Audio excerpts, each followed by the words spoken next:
The story of World Championship darts begins on a February evening in 1978, when 16 players gathered at the heart of the Midlands Club in Nottingham to compete for a title that had never existed before. The British Darts Organisation had decided the time had come to crown an official world champion, and the small club venue, intimate and smoky, would serve as the birthplace of what would become one of sport's most beloved annual traditions. The tournament ran from the 5th to the 10th of February, with matches played entirely in legs rather than the set format that would soon become standard. Prize money totaled just £3,000 for the champion, a modest sum that reflected darts' status as a pub sport still finding its footing in the wider world of professional competition. Leighton Rees of Wales emerged as that first champion, defeating England's John Lowe 11-7 in a final that established immediate rivalry between two of the sport's emerging stars. Rees, known for his steady temperament and technical precision, averaged around 90 throughout the tournament, a figure that seemed extraordinary in that era when tungsten darts were still relatively new and the professional circuit barely existed. The Welsh Dragon had planted his flag, becoming the first man ever to claim the title of World Darts Champion, and his name would forever occupy a unique place in the sport's history books. The BBC broadcast the event, bringing darts into living rooms across Britain and beginning a relationship between the sport and television that would transform both over the coming decades. The 16-player field represented a genuine international gathering, with competitors arriving from England, Wales, Scotland, Northern Ireland, the United States, and Sweden, demonstrating that darts had already spread far beyond its British pub origins. The format was simple and direct, with each match decided purely by legs won rather than the more complex set structures that would later add drama and endurance tests to the championship. Players threw on a small stage, the crowd pressed close around them, creating an atmosphere both intense and convivial, where every double 20 checkout could be heard thumping into the board while spectators held their breath just feet away. John Lowe, though defeated in that inaugural final, had announced himself as a force to be reckoned with, his smooth throwing action and mathematical precision suggesting he would not wait long for his own moment of glory. The rivalry between Lowe and Rees, established in that first championship, would help define the early years of World Darts, giving the tournament an ongoing narrative that television producers and fans could follow from year to year.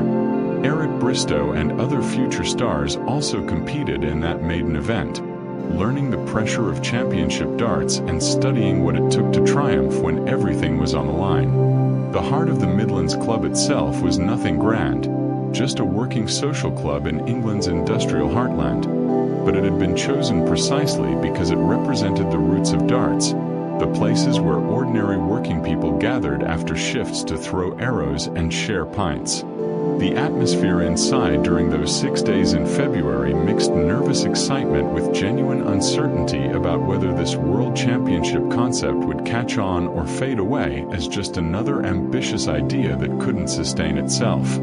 The small crowd that attended those early matches could not have imagined they were witnessing the beginning of something that would eventually fill enormous arenas and command television audiences in the millions, but they sensed something special was happening. The tournament format required players to navigate through knockout rounds, with each match demanding absolute precision under lights that were brighter than most pub dartboards enjoyed and with stakes higher than any money match most players had previously contested. The pressure of knowing you represented your country, that a world title hung in the balance, transformed even experienced throwers into bundles of nerves, and the ability to maintain composure while standing at the oak became as important as pure throwing ability. Rees demonstrated that composure throughout, never allowing the magnitude of the occasion to disrupt his methodical approach to each leg, each throw, each crucial double. The BBC's decision to broadcast the championship proved inspired, as viewers responded positively to darts' combination of skill, drama, and accessibility. Anyone watching could understand the basic premise, throwing 3 darts to count down from 501 to exactly 0, finishing on a double, and that simplicity helped darts connect with audiences who might never have picked up a dart themselves. The commentators kept explanations clear, the cameras focused on faces showing concentration and emotion, and suddenly darts had a national platform that would prove transformative for everyone involved in the sport. As Leighton Rees lifted that first trophy, celebrating with teammates and supporters who had traveled from Wales to witness history, nobody could predict that darts would eventually split into rival organizations, that prize funds would grow from thousands to millions, or that world champions would become genuine celebrities. They knew only that something significant had been achieved, that darts now had its world champion, and that the tournament would return next year to crown another.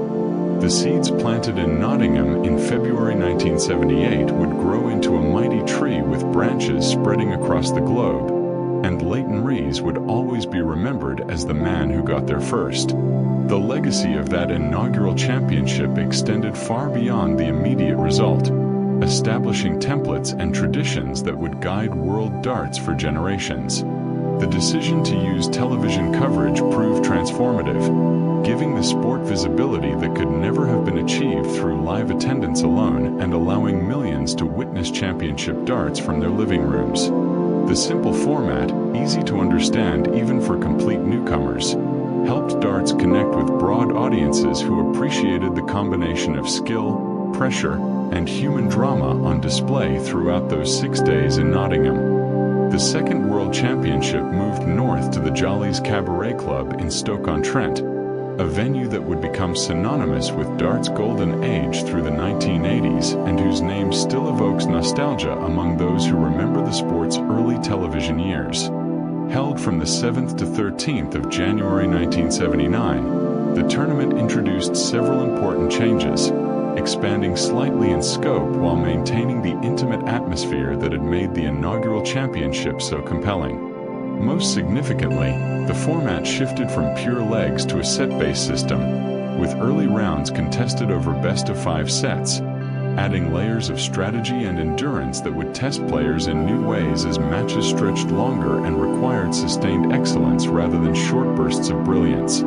John Lowe arrived at Jollies with something to prove, having tasted defeat in the previous year's final, and he proceeded to exact perfect revenge by defeating Leighton Rees 5 sets to 0 in a dominant display that announced his arrival as a true champion. The whitewash score perhaps flattered Lowe somewhat, as several sets were tightly contested, but his ability to win the crucial legs when they mattered most demonstrated the mental strength that would characterize his long career at the top of the sport. Rees, the defending champion, found himself unable to rediscover the form that had carried him to glory in Nottingham, and he left the stage knowing he had been outplayed by a man who had learned from their previous encounter and adjusted his game accordingly.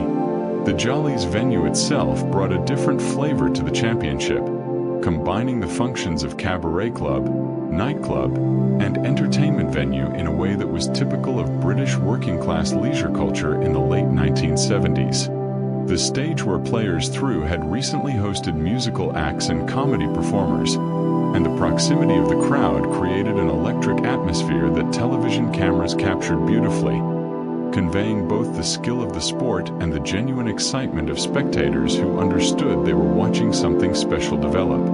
The low ceiling and compact dimensions meant every shout, every gasp, every eruption of applause resonated through the entire venue, creating a feedback loop between players and crowd that intensified as matches reached their climax.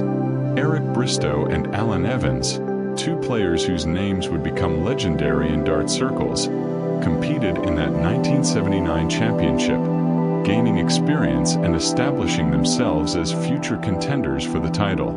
The 16-player field still represented the cream of British and international darts, with the sport's growing television profile beginning to attract stronger players from around the world who saw an opportunity to test themselves against the best and perhaps claim a share of the increasing prize money. The BBC's coverage continued to evolve, with producers learning how to frame shots, when to focus on players' faces versus the dartboard, and how to build drama through commentary and camera work that helped casual viewers understand the stakes and significance of particular moments.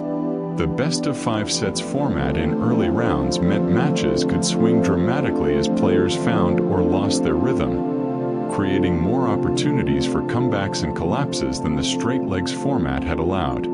A player could lose the first set badly but settle into the match and storm back, or conversely could dominate early only to tighten up as the finishing line approached and the pressure intensified. Lowe demonstrated mastery of the format by maintaining consistent excellence across all 5 sets in the final, never allowing reason opening to establish any momentum or belief that he might defend his title successfully.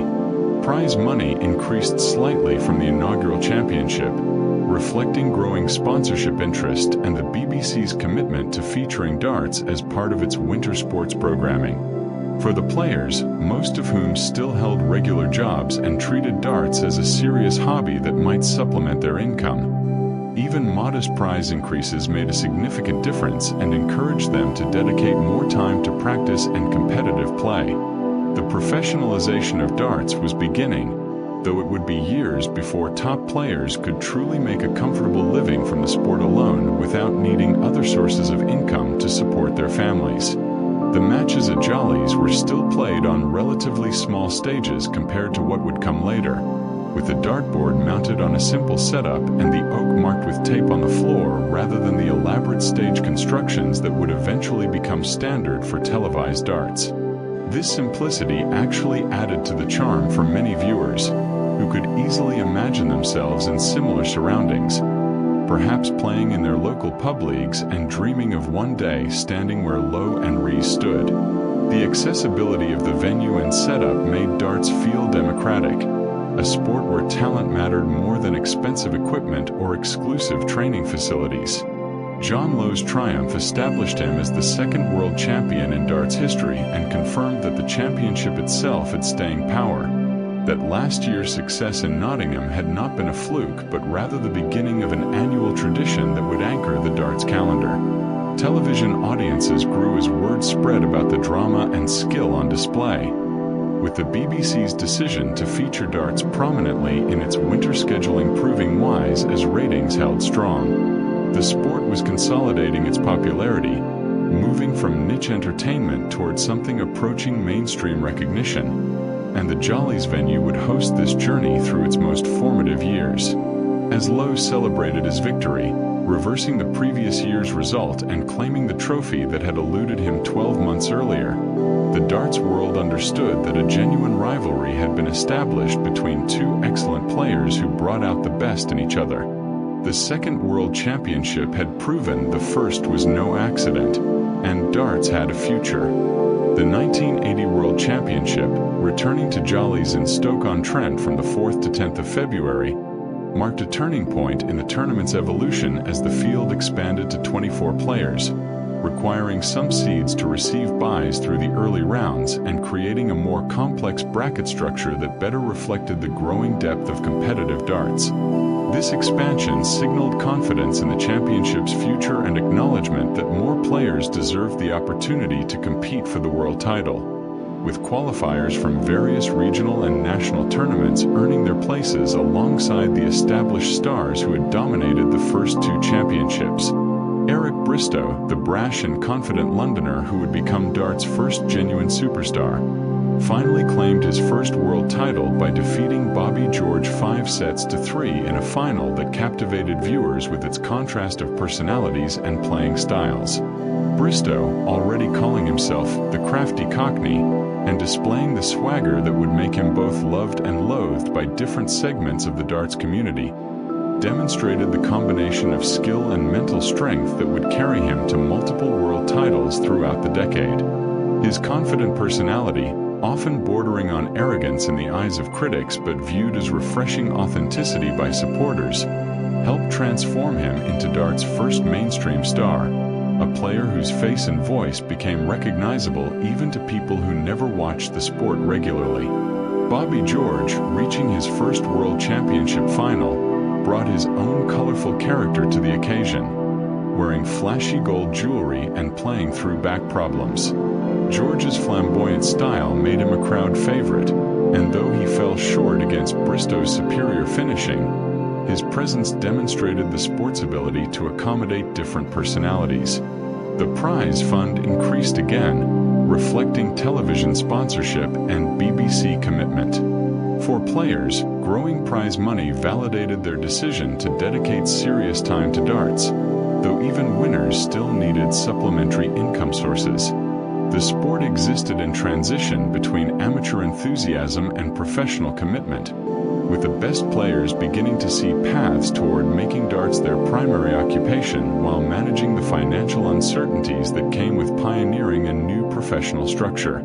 The best-of-5 sets format in early rounds, extending to longer formats in the latter stages, meant the championship stretched across multiple days, with each session building toward the eventual final.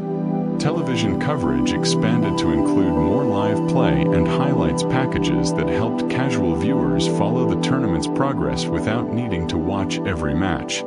The BBC's production team grew more sophisticated in their approach, learning to build storylines around individual players, highlighting their backgrounds and personalities in ways that helped audiences form connections and allegiances. Bristow, with his quotable confidence and obvious talent, became the perfect subject for this type of coverage, giving producers the kind of charismatic figure around whom they could build compelling television. The Jollies venue continued to provide the intimate atmosphere that made viewers feel they were part of something special, with the cabaret club setting creating a sense of occasion without overwhelming the essential simplicity of darts as a sport. The stage setup remained relatively modest, with the focus squarely on the board and the players rather than elaborate production elements that might distract from the core drama of arrows hitting wire and doubles being checked out under pressure.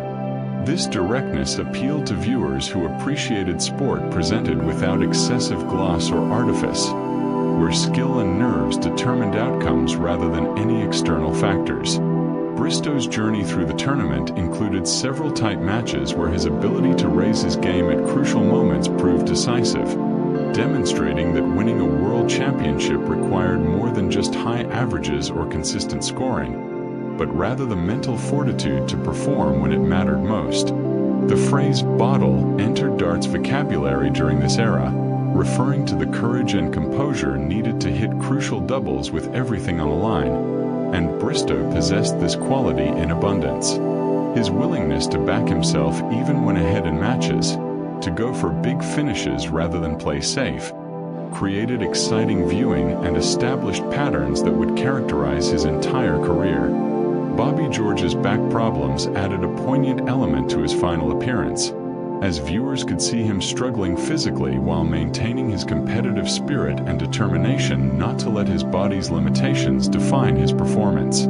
Though he lost, George's grit in reaching the final despite obvious discomfort earned widespread respect and helped establish him as a beloved figure in the sport, someone whose courage and character mattered as much as his darting ability.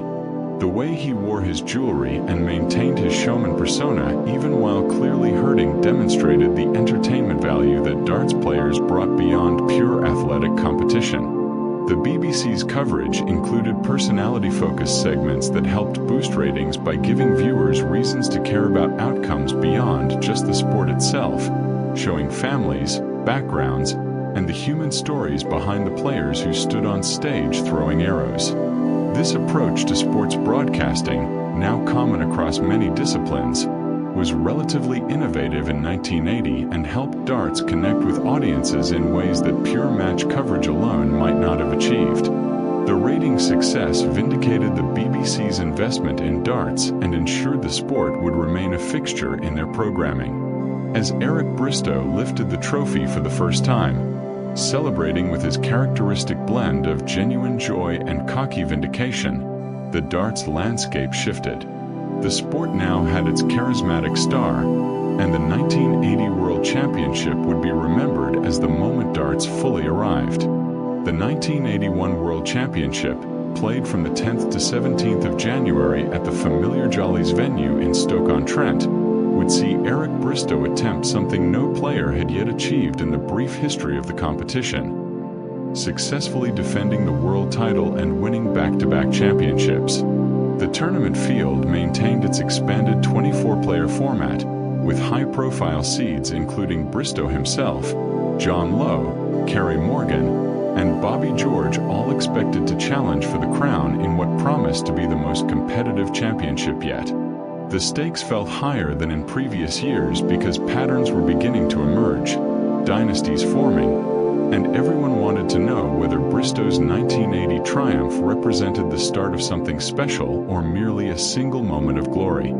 Bristow navigated through the draw with the confidence of a defending champion, eventually meeting John Lowe in the final for a clash between two players who would define the entire decade of 1980s darts between them. The rivalry between these two men, already established through their contrasting personalities and playing styles, reached new intensity in this championship final that pitted Bristow's brash confidence against Lowe's smooth precision. When Bristow emerged victorious 5-3, he became the first player ever to win consecutive world championships, establishing himself not as a one-year wonder but as the genuine article, a player whose combination of talent and mental strength placed him above all competitors in the sport's hierarchy.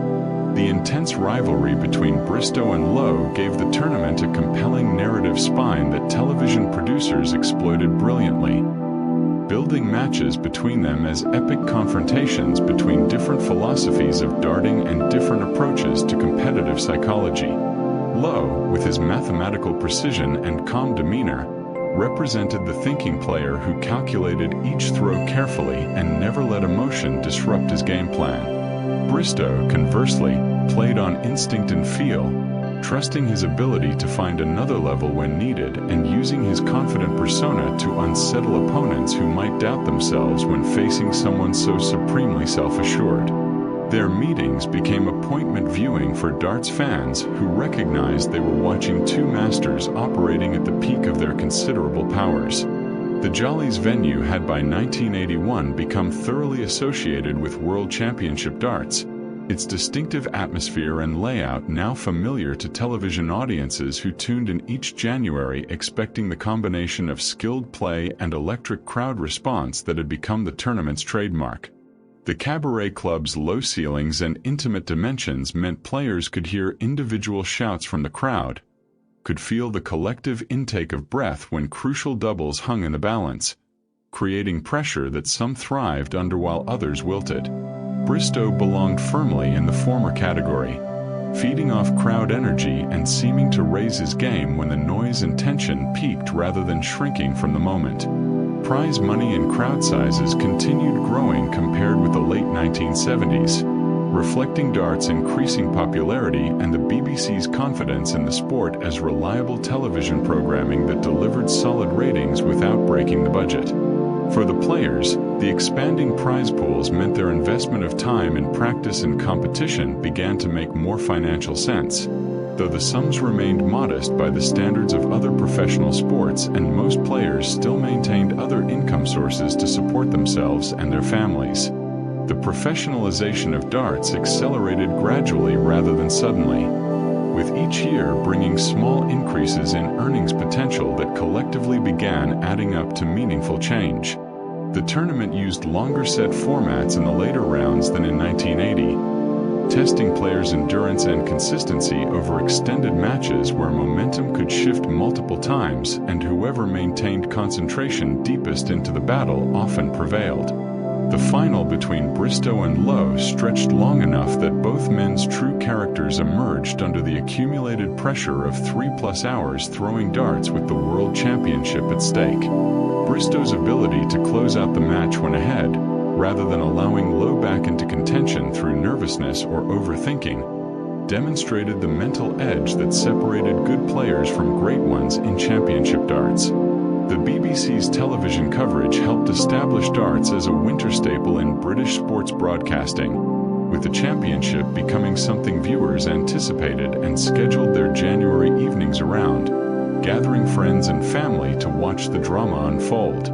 Commentators developed catchphrases and calling styles that became part of darts' cultural footprint, making the sport accessible to casual viewers while providing enough technical detail to satisfy serious fans who understood the subtleties of leg strategy and checkout mathematics. The presentation struck a balance between entertainment and sport that served darts well, avoiding the trap of treating it as mere pub novelty while also not taking itself so seriously that the inherent fun got lost. England continued dominating the field and the latter stages of the championship, though international players competed and occasionally troubled the favourites, hinting at a future where darts' global reach would expand beyond its British heartland. The 1981 tournament included competitors from Wales, Scotland, and further afield, but the final remained an all-English affair between the two best players the sport had produced to that point. Their rivalry gave British darts something to rally around. Two homegrown stars whose contrasting styles and personalities created natural dramatic tension that required no artificial hype or manufactured controversy to engage audiences. As Bristow celebrated his second consecutive world title, the darts world understood they were watching something special develop. The questions now became how long this could continue, whether Bristow would dominate entirely or whether challengers would finally solve the puzzle. The 1982 World Championship, held from the 9th to 16th of January at Jolly's in Stoke-on-Trent, delivered one of the great underdog stories in darts history when Jocky Wilson of Scotland defeated John Lowe 5-3 to become the first Scottish world champion and break the English stranglehold on the title. Wilson's triumph came against a backdrop of Eric Bristow's shocking quarter-final exit at the hands of Steve Brennan, an upset that ranks among the most significant early surprises in World Championship history and demonstrated that even the seemingly unbeatable defending champion remained vulnerable when facing an opponent having the day of his life. The tournament proved that darts at the highest level remained unpredictable enough to produce genuine drama rather than foregone conclusions. Jocky Wilson arrived at the 1982 championship as a talented Scottish player whose fiery presence made him a fan favourite. This freedom helped Wilson play with looseness that served him perfectly, allowing him to attack rather than defend.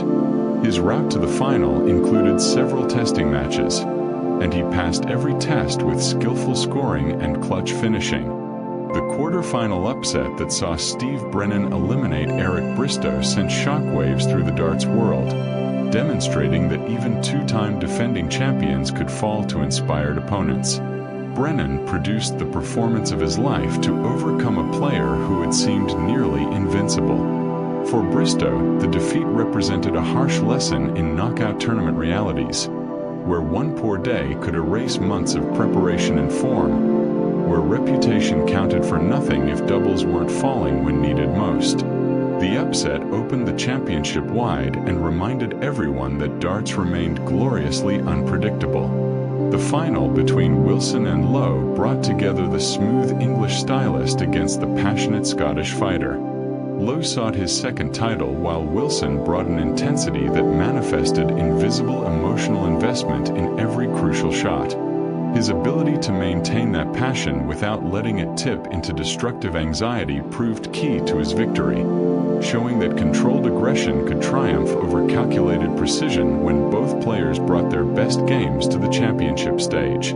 The event demonstrated growing strength from Scottish and other non-English players, with Wilson's triumph inspiring a generation. The internationalization of competitive darts accelerated slightly, though England still provided most top players. Wilson's fiery on-stage presence made him a natural television star, his visible emotions and physical reactions to good and bad shots giving viewers an unfiltered glimpse into the pressure cooker of championship darts. Unlike the more controlled demeanors of Bristow and Lowe, Wilson wore his heart on his sleeve, celebrating his best moments with genuine joy and reacting to mistakes with obvious frustration that humanized him in ways that more stoic competitors couldn't quite match. The BBC's coverage emphasized these personality elements, recognizing that Wilson's character made for great television that would help hook viewers who might not be hardcore darts fans but could appreciate authentic human drama. The tournament by 1982 had firmly established itself as dart's top annual event,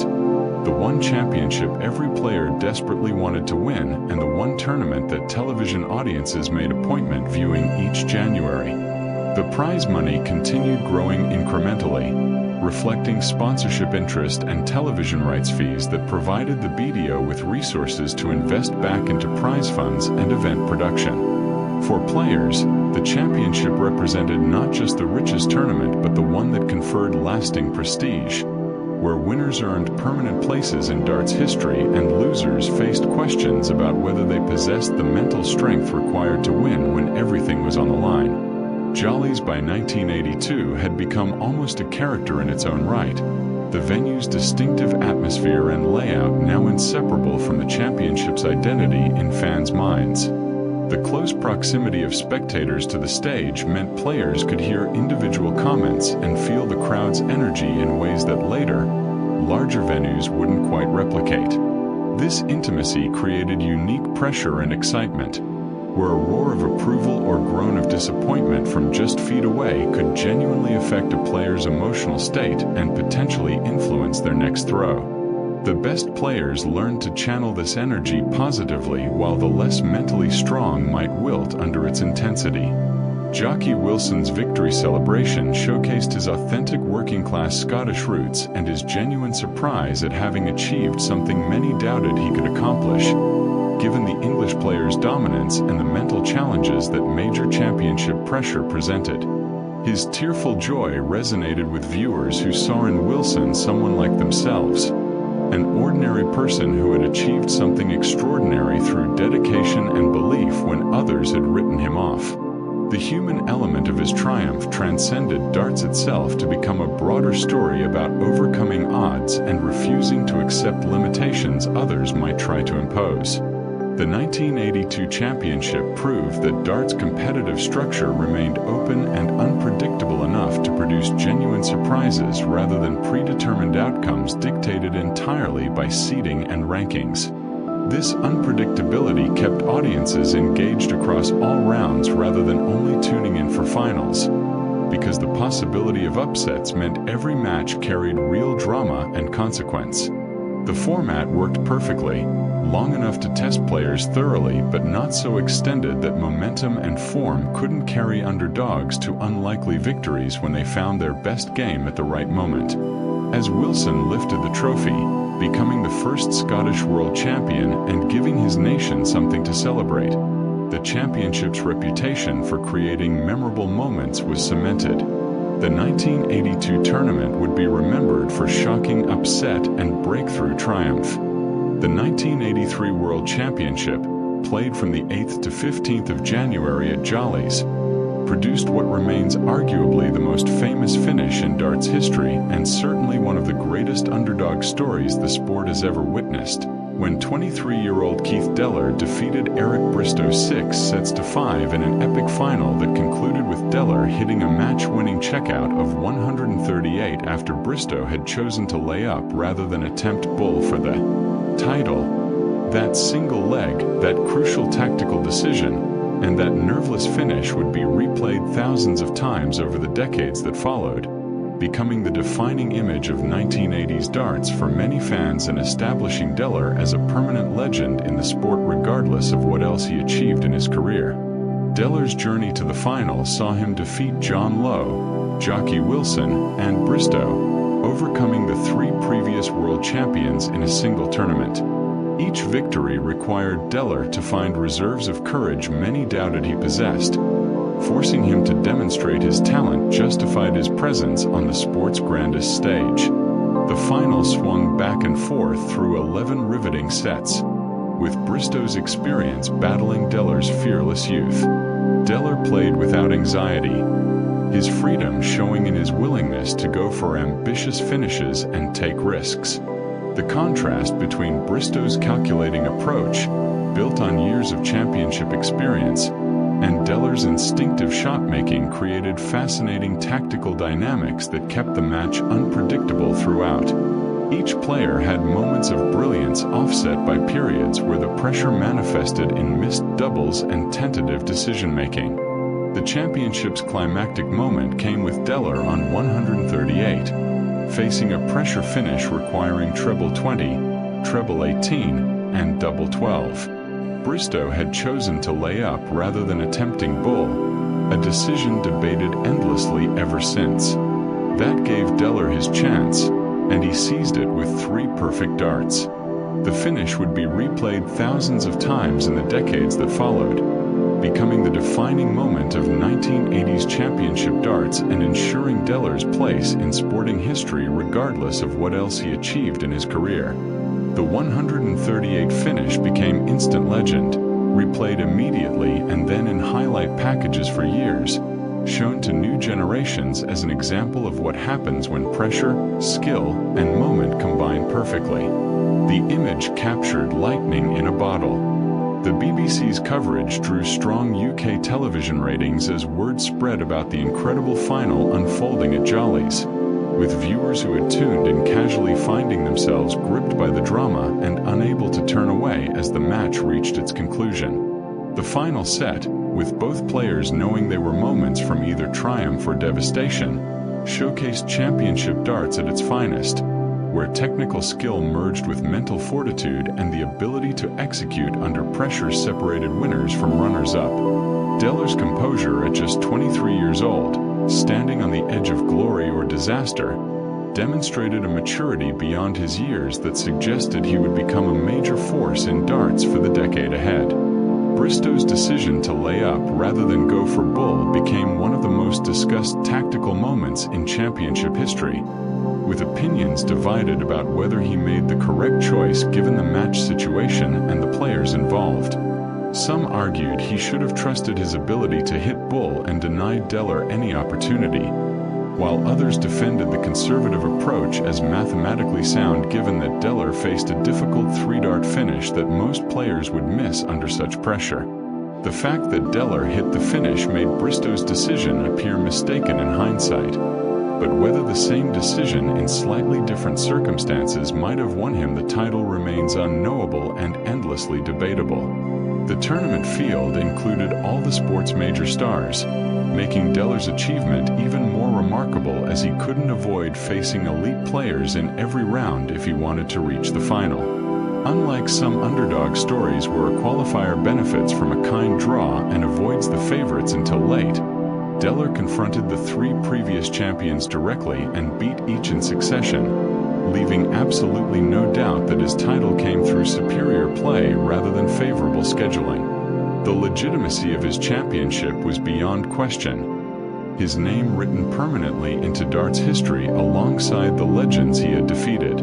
Jolly's on that January night in 1983 witnessed something special that few present fully appreciated in the moment, though everyone sensed they had watched something extraordinary when Deller's final dart landed true and the venue erupted in celebration.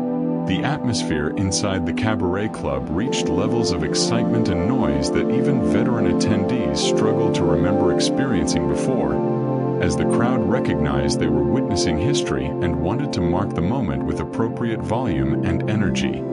For Deller, the sound must have been deafening and beautiful, the roar of approval washing over him as he realized his impossible dream had become reality.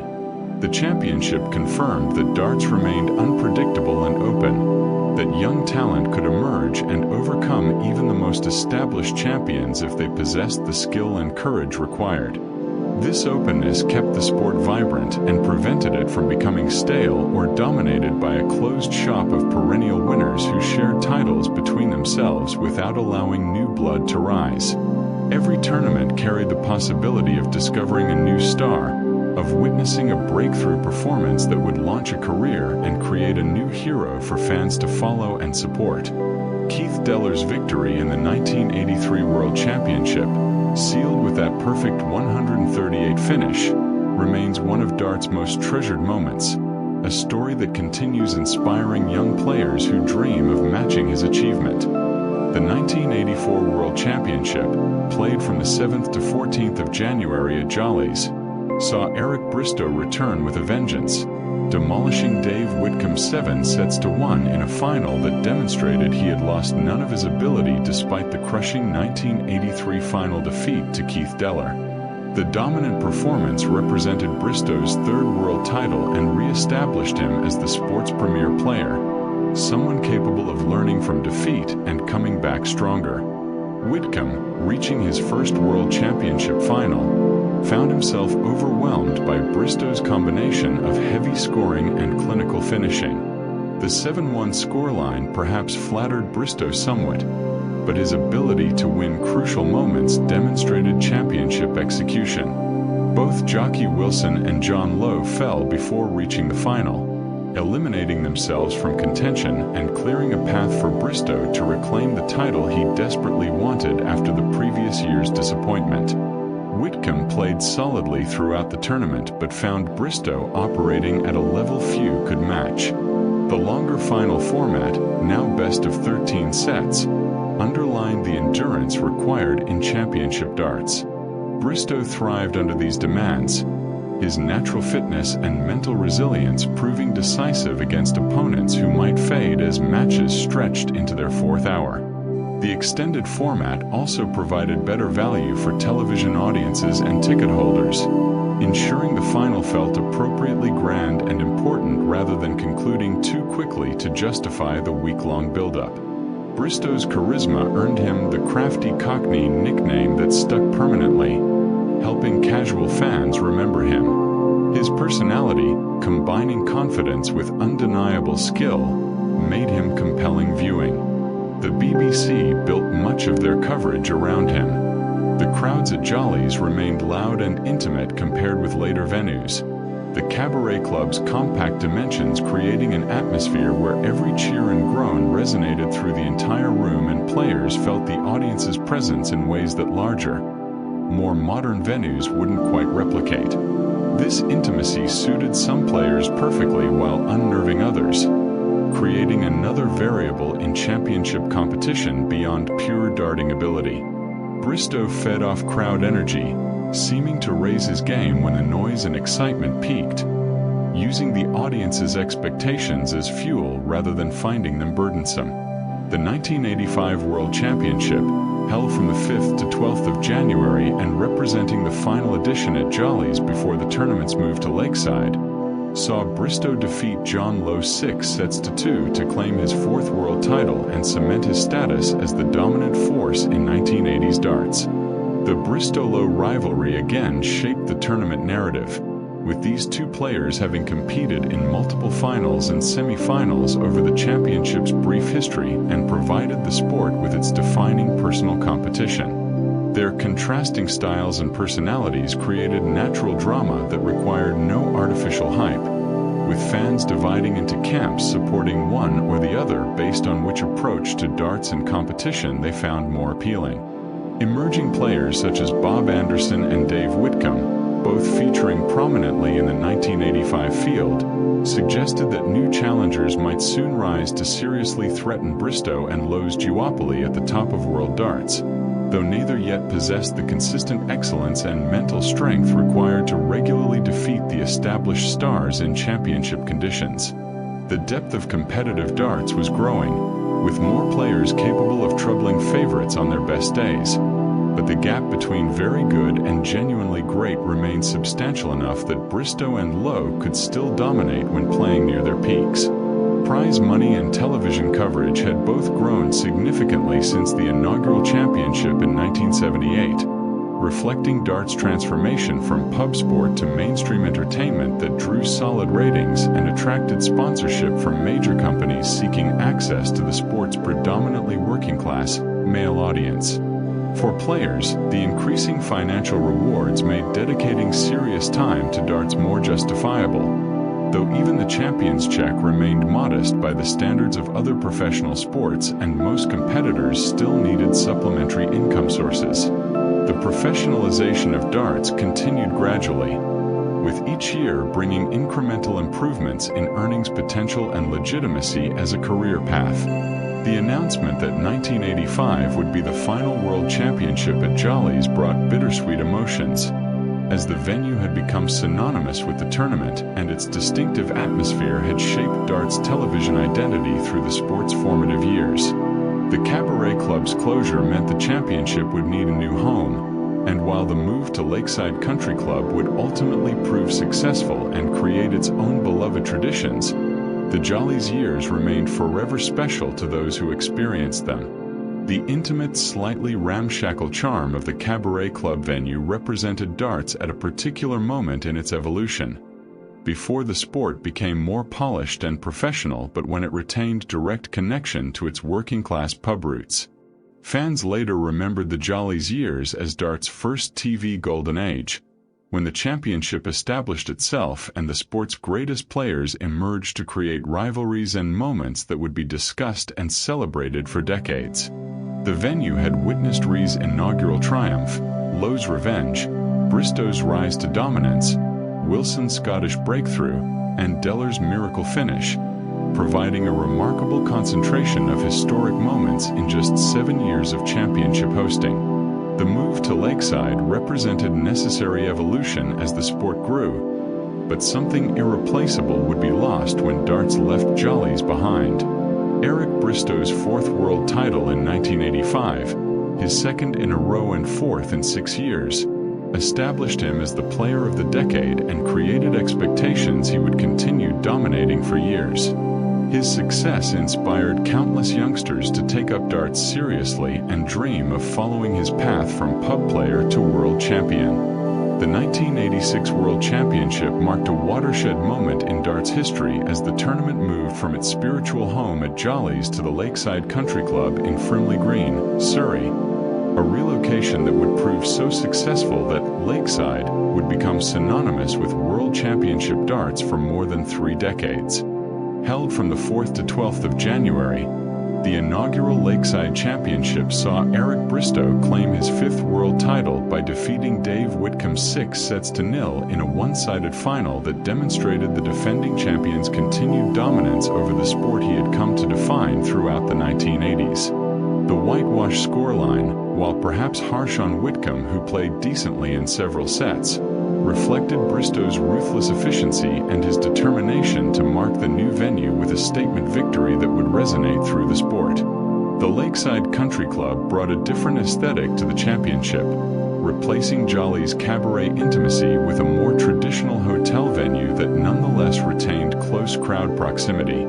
The club's function room, converted each January into the centerpiece of World Darts, seated spectators tightly around the stage, creating the distinctive look that the BBC would showcase for decades. Crowds sat very close to the stage at Lakeside, creating an environment where players could hear individual comments and feel every shift in collective mood. This proximity added unique pressure that differentiated the World Championship from other tournaments, where physical distance might insulate players somewhat from crowd reactions. The BBC tailored its coverage to the new venue layout, adjusting camera positions to showcase Lakeside's distinctive atmosphere. The production team recognized the venue change offered an opportunity to refresh the championship's visual presentation while maintaining core elements that had made previous tournaments successful. International qualifiers started becoming more prominent in the field, reflecting darts' gradual spread beyond its British and Dutch strongholds. The 1986 championship included representatives from various countries across Europe, North America, and beyond, though British players still dominated the latter stages and the competitive gap remained substantial. The international presence added color and variety to early rounds while demonstrating the BDO's commitment to growing darts as a genuinely global sport rather than keeping it confined to its traditional British heartland. Bristow's 5th world title cemented his status as the defining player of 1980s darts and raised questions about whether anyone could realistically challenge his supremacy. His winning margin sent a clear message that he remained the standard against which all others measured themselves. The psychological edge Bristow enjoyed over most opponents, built through years of success and reinforced by his confident public persona, proved almost as valuable as his technical skills in accumulating championship victories.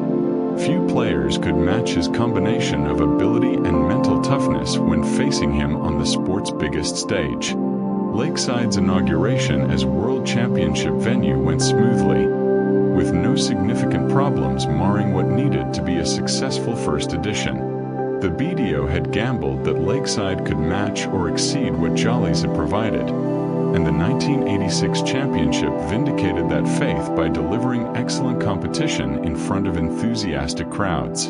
The venue had passed its first major test, though it would take several more years before Lakeside truly established its own identity separate from Jolly's memories. The championship's prize fund and production values continued improving, reflecting BBC commitment and sponsorship money flowing into darts as companies recognized the sport's ability to reach large audiences. For players, increasing professionalism meant better treatment, more comfortable conditions, and larger checks for deep runs, making participation more worthwhile financially and adding to dart's appeal as a potential career path for talented young players who might otherwise have pursued different occupations. Dave Whitcomb, despite his heavy final defeat, had reached his second World Championship final in 3 years, demonstrating consistent excellence even if he lacked the final edge to defeat Bristow. His presence showed that players beyond the Bristow-Lowe-Wilson trinity could challenge for titles, though actually winning one against such formidable opposition remained extraordinarily difficult. Whitcomb's career illustrated the challenge facing very good players in an era when truly great ones set standards that merely excellent darts often proved insufficient to overcome. The Lakeside venue gave the championship its most famous identity and television look, creating imagery that would define World Championship darts for generations of fans who grew up watching BBC coverage from Frimley Green each January.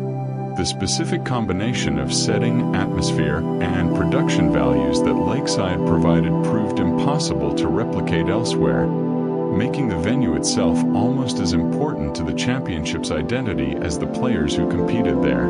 The sight of the Lakeside stage, with its distinctive backdrop and tightly packed audience, became synonymous with World Championship darts in ways that transcended any individual tournament or match, embedding itself in British sporting culture.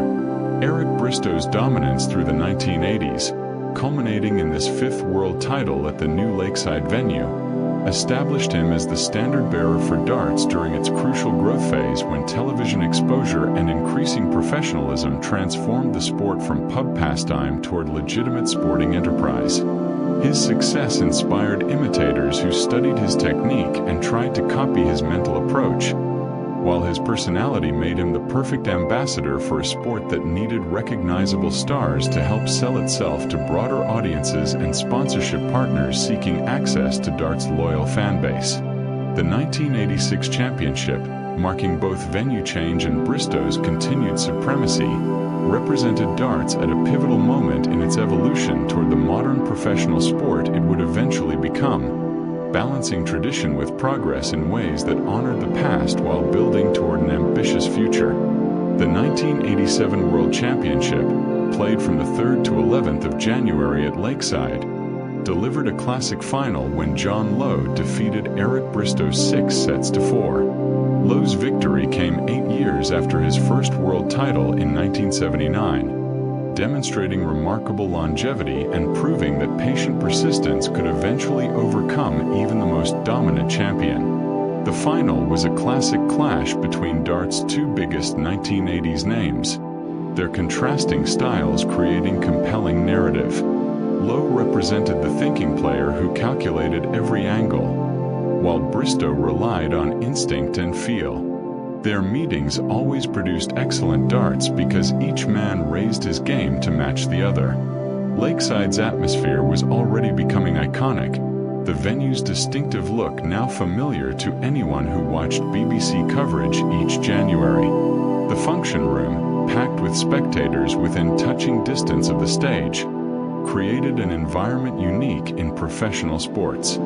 This closeness added layers of pressure that some players thrived under while others found overwhelming, creating another variable in championship competition beyond pure technical ability. The intimate setting made every match feel like a personal encounter rather than distant spectacle. International players from countries like Canada, represented by Bob Sinové and others, featured in the draw, showing that darts continued spreading beyond British and Dutch strongholds even though the sport's top players still came overwhelmingly from the United Kingdom. The presence of international qualifiers added variety to early rounds and demonstrated the BDO's commitment to growing darts globally, though the gap between these emerging players and established stars remained substantial. Most international players were eliminated early, their presence serving promise of future competitiveness more than current threat. The tournament continued using a 32-player field, providing enough depth to ensure quality competition throughout while avoiding excessive expansion that might dilute the championship's prestige or extend its schedule beyond what television coverage and venue logistics could reasonably accommodate. This field size struck an appropriate balance for the championship's current stage of development, offering opportunities to emerging players while ensuring the latter stages featured only truly elite competitors who had proven themselves through grueling knockout rounds. BBC coverage showed highlights plus full live sessions of key matches, giving viewers comprehensive access to the championship while acknowledging that broadcasting every match from every round would exhaust even dedicated fans. The production values continued improving as cameramen and directors gained experience shooting darts and learned which angles produced the most compelling television. Commentary teams developed signature styles and catchphrases that became part of darts' cultural footprint. Lowe's longevity at the top level was widely admired. His ability to remain competitive against younger players while maintaining the same smooth throwing action and strategic intelligence that had served him since the late 1970s suggested he might continue challenging for titles for several more years to come. His 8-year gap between world championships represented remarkable patience and persistence, demonstrating that declining to peak too early could prove advantageous in a career spanning decades. The victory validated Lowe's approach to darts and competition, showing that steady excellence without dramatic peaks and valleys could ultimately prove as successful as Bristow's more volatile brilliance, offering aspiring players alternative models for building sustainable success in professional darts. The 1988 World Championship, held from the 9th to 17th of January at Lakeside, saw Bob Anderson of England emerge as a first-time world champion at age 31 by defeating John Lowe 6-3 in a final that demonstrated darts remained open to new winners despite the Bristol-Lowe duopoly that had dominated the 1980s. Anderson's victory broke that stranglehold briefly, suggesting that other players had closed the gap and could now compete with the established elite when producing their best darts under championship pressure, giving hope to the many talented professionals who had watched Bristow and Lowe trade titles while wondering if their own opportunities would ever arrive. Anderson was a first-time world champion at 31, though hardly unknown given his consistent performances in major tournaments throughout the mid-1980s, and his victory suggested he had finally assembled all elements of his game at the right moment to overcome opponents who possessed slightly superior reputations but perhaps not better form over those specific 2 weeks in January. His steady approach, emphasizing consistency over flash, proved perfectly suited to championship competition where maintaining performance across multiple matches mattered more than occasional brilliant outbursts that couldn't be sustained through an entire tournament's demands. Eric Bristow's early exit, losing to Paul Lim in the last 16, sent shockwaves through the darts world. Lim's victory represented a significant upset, though knockout tournaments mean even favorites remain vulnerable to inspired opponents. The field remained 32 players, mostly ranked BDO professionals with international qualifiers adding diversity. The tournament format had stabilized after years of experimentation, allowing players to prepare knowing exactly what they would face. Prize money for the winner reached around £16,000, reflecting growing sponsorship while remaining modest by other sports standards. Most players maintained other income sources alongside competitive darts. Anderson's victory demonstrated that darts' competitive structure remained genuinely open, that new names could emerge to challenge the established elite when playing their best. This openness kept the sport vibrant and prevented predictable patterns where the same players traded championships without allowing fresh blood to rise. The 1989 World Championship, played from the 7th to 15th of January at Lakeside, witnessed Jocky Wilson claim his second world title by defeating Eric Bristow 6-4 in a final that carried particular emotional weight given Wilson's well-documented health struggles throughout the 1980s. Wilson's triumph, coming 8 years after his first championship in 1982, represented a remarkable comeback story that resonated with viewers. Wilson overcame health issues to win his final major championship, displaying courage that had defined his career since emerging as a force in Scottish darts during the late 1970s. His physical struggles were visible throughout the tournament, his breathing labored and movement less fluid than in earlier years, but his mental strength and competitive fire remained undimmed, creating one of darts' most inspiring narratives that demonstrated championships could be won through sheer force of will even when the body no longer fully cooperated with the mind's ambitions. Bristow, seeking his 6th title but falling short in a tight final, faced questions about whether his dominance had truly ended or whether he had simply experienced a difficult year and would return stronger in future championships. The 7-6 scoreline in his 1987 loss to Lowe, followed by early exit in 1988, and now this 4-6 defeat to Wilson suggested a pattern of decline that no amount of confident talk could completely disguise. For a player who had seemed nearly invincible through the mid-1980s, this sequence of relative disappointments represented a significant shift in darts' competitive landscape that opened space for new stars to emerge. The event featured strong Scottish representation beyond just Wilson, reflecting Scotland's proud darts tradition and the sport's deep roots in working-class communities throughout the United Kingdom. Scottish players had always punched above their weight in British darts, producing champions and contenders despite Scotland's much smaller population compared to England. Wilson's success inspired countless Scottish youngsters to take up darts seriously, creating a pipeline of talent that would feed into competitive circuits for decades to come and ensure Scotland remained a darts power regardless of population disadvantage. Lakeside's intimate setup amplified Wilson's crowd interactions, his visible emotions and physical celebrations of good shots creating moments that television cameras captured perfectly and that gave viewers intimate access to the psychological drama unfolding on stage.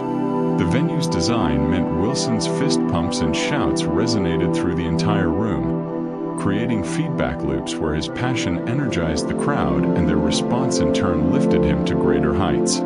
This symbiotic relationship between player and audience represented Lakeside at its finest, creating atmosphere that larger, more impersonal venues couldn't quite replicate. Television audiences peaked during the Bristow-Wilson rivalry moments, as viewers recognized they were watching two legends of 1980s darts compete in what would prove Wilson's final World Championship triumph. The BBC's coverage emphasized the personal histories and mutual respect between these men who had battled each other throughout the decade, building the final into something more than just another match but rather a clash between two different approaches to both darts and life. The narrative depth added significance to every leg and set, giving casual viewers reasons to care beyond pure sporting interest. Wilson dedicated the win to his family amid personal struggles, his willingness to discuss his challenges openly humanizing him beyond the darts community. The image of Wilson celebrating with tears provided one of sport's great human moments that transcended darts itself. The 1990 World Championship, held from the 6th to 14th of January at Lakeside, marked the emergence of a player who would dominate darts for the next quarter century when Phil Taylor won his first world title at age 29 by defeating his mentor Eric Bristow 6-1 in a final that symbolized the passing of darts' torch from one generation to the next. Taylor's dominant victory suggested he possessed something special, a combination of skill and mental strength that might allow him to achieve even success than Bristow had managed. The student surpassing the teacher provided perfect narrative symmetry, as Bristow had famously mentored Taylor earlier in his career, helping him develop the game that would now be used to defeat him in championship competition. Paul Lim's 9-dart finish in the second round against Dave Kelly created one of the tournament's most memorable moments, marking the only perfect leg ever achieved in BDO World Championship history and earning Lim lasting fame despite his relatively modest overall achievements in the sport. The 9-darter drew massive media attention, with news programs that normally ignored darts making time to show highlights of Lim's extraordinary accomplishment. The BBC replayed the perfect leg repeatedly throughout the tournament and in highlight packages for years afterward, ensuring Lim's name would be remembered by darts fans regardless of what else happened in his career. Taylor's checkout rate was exceptional throughout the championship, demonstrating the clinical finishing that would become his trademark. His ability to convert chances when opponents gave him opportunities proved decisive as he navigated through the draw. The field included international players like Magnus Carlsen from Sweden, reflecting darts' continued expansion beyond Britain. These international qualifiers added color to early rounds while demonstrating the BDO's global ambitions. Bristow's relationship with Taylor, having mentored him earlier, added poignant subtext to the final. The teacher watching his students surpass him provided archetypal drama that resonated with anyone who had trained a successor. The 1990 championship marked the end of darts' first golden television age that had transformed the sport from pub pastime into television entertainment. The foundations laid during this decade would support everything that followed as darts continued evolving. The 1991 World Championship, held from the 5th to 13th of January at Lakeside Country Club, saw Dennis Priestley claim his first and only BDO World title by defeating Eric Bristow 6-0 in a final that represented both personal triumph and symbolic shift in darts' competitive landscape. The whitewash scoreline, devastating for Bristow, who reached his 5th final in 9 years only to be completely shut out, demonstrated that the crafty Cockney's era of dominance had truly ended and that new champions would define the 1990s. Priestley's calm, methodical style contrasted sharply with Bristow's more flamboyant approach, and on this occasion precision defeated personality as Priestley averaged over 90 throughout the final while Bristow struggled to find any rhythm or confidence. Bristow's 5th final appearance without a victory since 1986 represented remarkable consistency in reaching latter stages while highlighting his inability to close out championships against opponents who refused to be intimidated. The psychological edge that had served him through the 1980s no longer worked on players like Priestley, who had learned not to fear the legend. Jocky Wilson lost early to Kevin Spielek, demonstrating that even recent champions remained vulnerable when facing inspired opponents. The depth of competitive darts had increased significantly, with more players capable of championship-level darts over short formats. The event marked England's continued dominance of World Championship darts, with both finalists hailing from England and most of the latter stages featuring English players who had grown up in the sport's heartland where darts culture ran deepest. The infrastructure supporting English darts, from pub leagues to county competitions to professional circuits, produced a steady stream of talented players who understood the game's nuances and possessed the mental strength required to compete at the highest levels. This structural advantage would persist for years, though other nations gradually closed the gap through their own development programs. The total prize fund topped £50,000, a significant increase from the sport's early years that reflected growing television revenues and sponsorship interest in darts as a reliable programming option that delivered solid audiences without demanding the massive budgets that some other sports required. For players, the improving prize money made dedicating themselves full-time to competitive darts more viable, though even championship victories didn't guarantee long-term financial security given the limited number of major tournaments and the winner-take-all nature of much professional darts. Most players still needed to supplement tournament earnings with exhibitions, endorsements, and other income sources. Priestley's calm style contrasted with Bristow's flair in ways that highlighted different approaches to championship competition, with Priestley's emphasis on minimizing mistakes and maintaining consistent averages proving more effective than Bristow's reliance on psychological warfare and moments of brilliance that no longer manifested when needed most. The final demonstrated that darts had evolved from an era when sheer force of personality could tilt matches toward one player to a more technically focused period where precise execution mattered more than intimidation or crowd manipulation. Priestley never tried to outshout or outstare Bristow but simply outplayed him through superior scoring and finishing. Lakeside's atmosphere continued providing the championship with its distinctive character. The intimate venue creating pressure and excitement that larger, more modern arenas couldn't quite replicate despite their superior facilities and capacity. Players who thrived at Lakeside typically possessed strong mental fortitude because the venue's design meant there was nowhere to hide from crowd reactions. No physical distance to buffer the immediate feedback that every shot received from spectators sitting just feet away. Priestley demonstrated comfort with this environment throughout the tournament, never allowing the proximity of the audience to disrupt his concentration or rhythm. The BBC's coverage highlighted Priestley as the new force in darts, someone who had finally broken through after years of consistent performances in major tournaments that suggested he possessed championship quality if given the right opportunity. His victory validated the patience required to succeed in elite sports, showing that players who maintained their standard without forcing breakthrough moments often found success when circumstances aligned properly.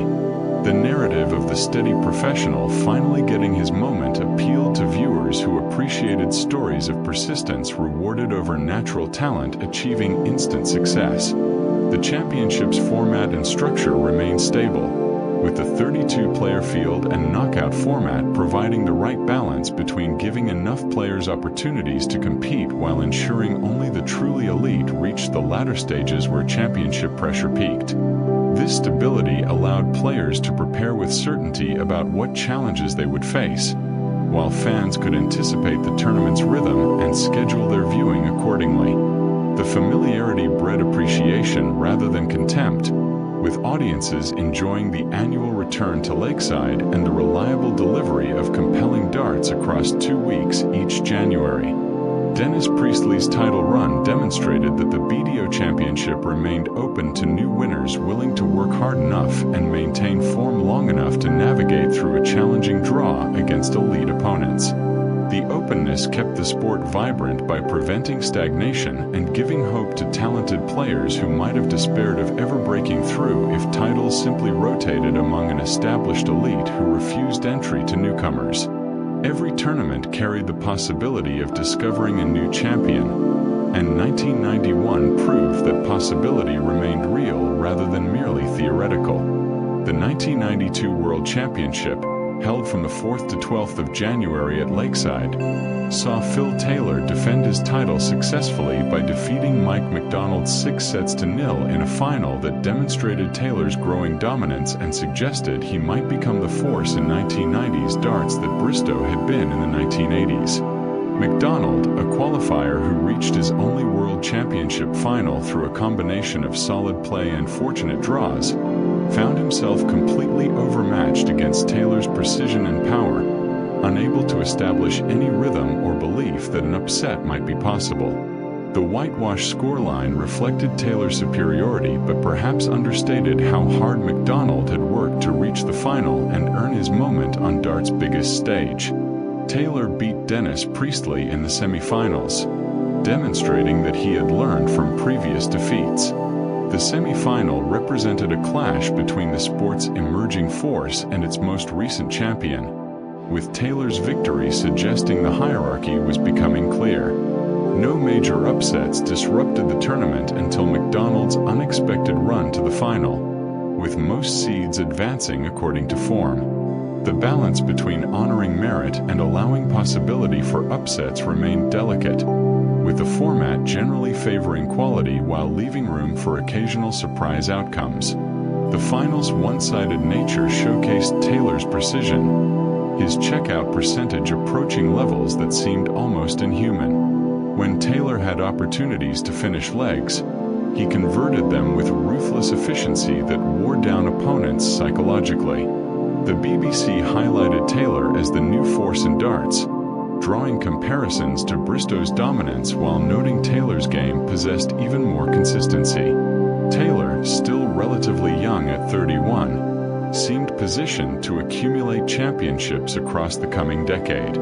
The field remained 32 players, balancing automatic qualifications for top-ranked players with qualifying opportunities for those outside the elite tier. This system ensured the championship featured both proven quality and emerging talent. The 1993 World Championship, played from the 9th to 17th of January at Lakeside, saw John Lowe claim his third world title 14 years after his first in 1979 by defeating Alan Warner 6-3 in a final that demonstrated Lowe's remarkable longevity and continued excellence into his late 30s. At 38, Lowe became the oldest BDO World Champion to that point, proving that experience and intelligence could compensate for any slight decline in physical capabilities that age might bring. His victory represented a remarkable career achievement, matching Bristow's tally of 3 world titles and cementing his place among darts' all-time greats. Phil Taylor's shock exit in the last 16 to Peter Evison opened the championship considerably, removing the defending champion and favorite while demonstrating that even players of Taylor's caliber remained vulnerable to inspired opponents in knockout competition. Evison's victory over Taylor ranked among the tournament's biggest upsets and suggested that rumors of Taylor's imminent dynasty might have been premature, though later events would prove this setback merely temporary rather than evidence of any fundamental weakness. Taylor's loss reminded everyone that single elimination tournaments could produce surprising outcomes that didn't necessarily reflect the overall quality hierarchy. Warner reached his first major final after consistent performances in professional tournaments throughout the early 1990s, establishing himself as a reliable competitor who might not win multiple titles but could certainly trouble favorites when playing his best darts. His appearance in the final demonstrated the continued strength of English darts, with both finalists again coming from England despite growing international interest in the sport and improving standards among Dutch, Scottish, and other non-English players. The final's quality satisfied fans even though Lowe's experience ultimately proved decisive against Warner's relative inexperience in championship deciding matches. Lowe's experience proved decisive throughout the final. His ability to manage pressure situations and make optimal decisions when matches hung in the balance demonstrating wisdom that only decades of high-level competition could provide. Warner played well enough to win many finals but faced an opponent whose game contained no obvious weaknesses and whose mental strength had been forged through years of competing against the very best players in the world. The generational clash added narrative depth to the final, with youth's energy and enthusiasm facing experience's calm calculation. The event drew strong television ratings amid growing curiosity about whether Taylor would dominate the decade or whether the championship would remain competitive with multiple potential winners. The uncertainty about competitive hierarchy kept audiences engaged across all rounds, with genuine doubt about outcomes maintaining interest better than predetermined results could ever achieve.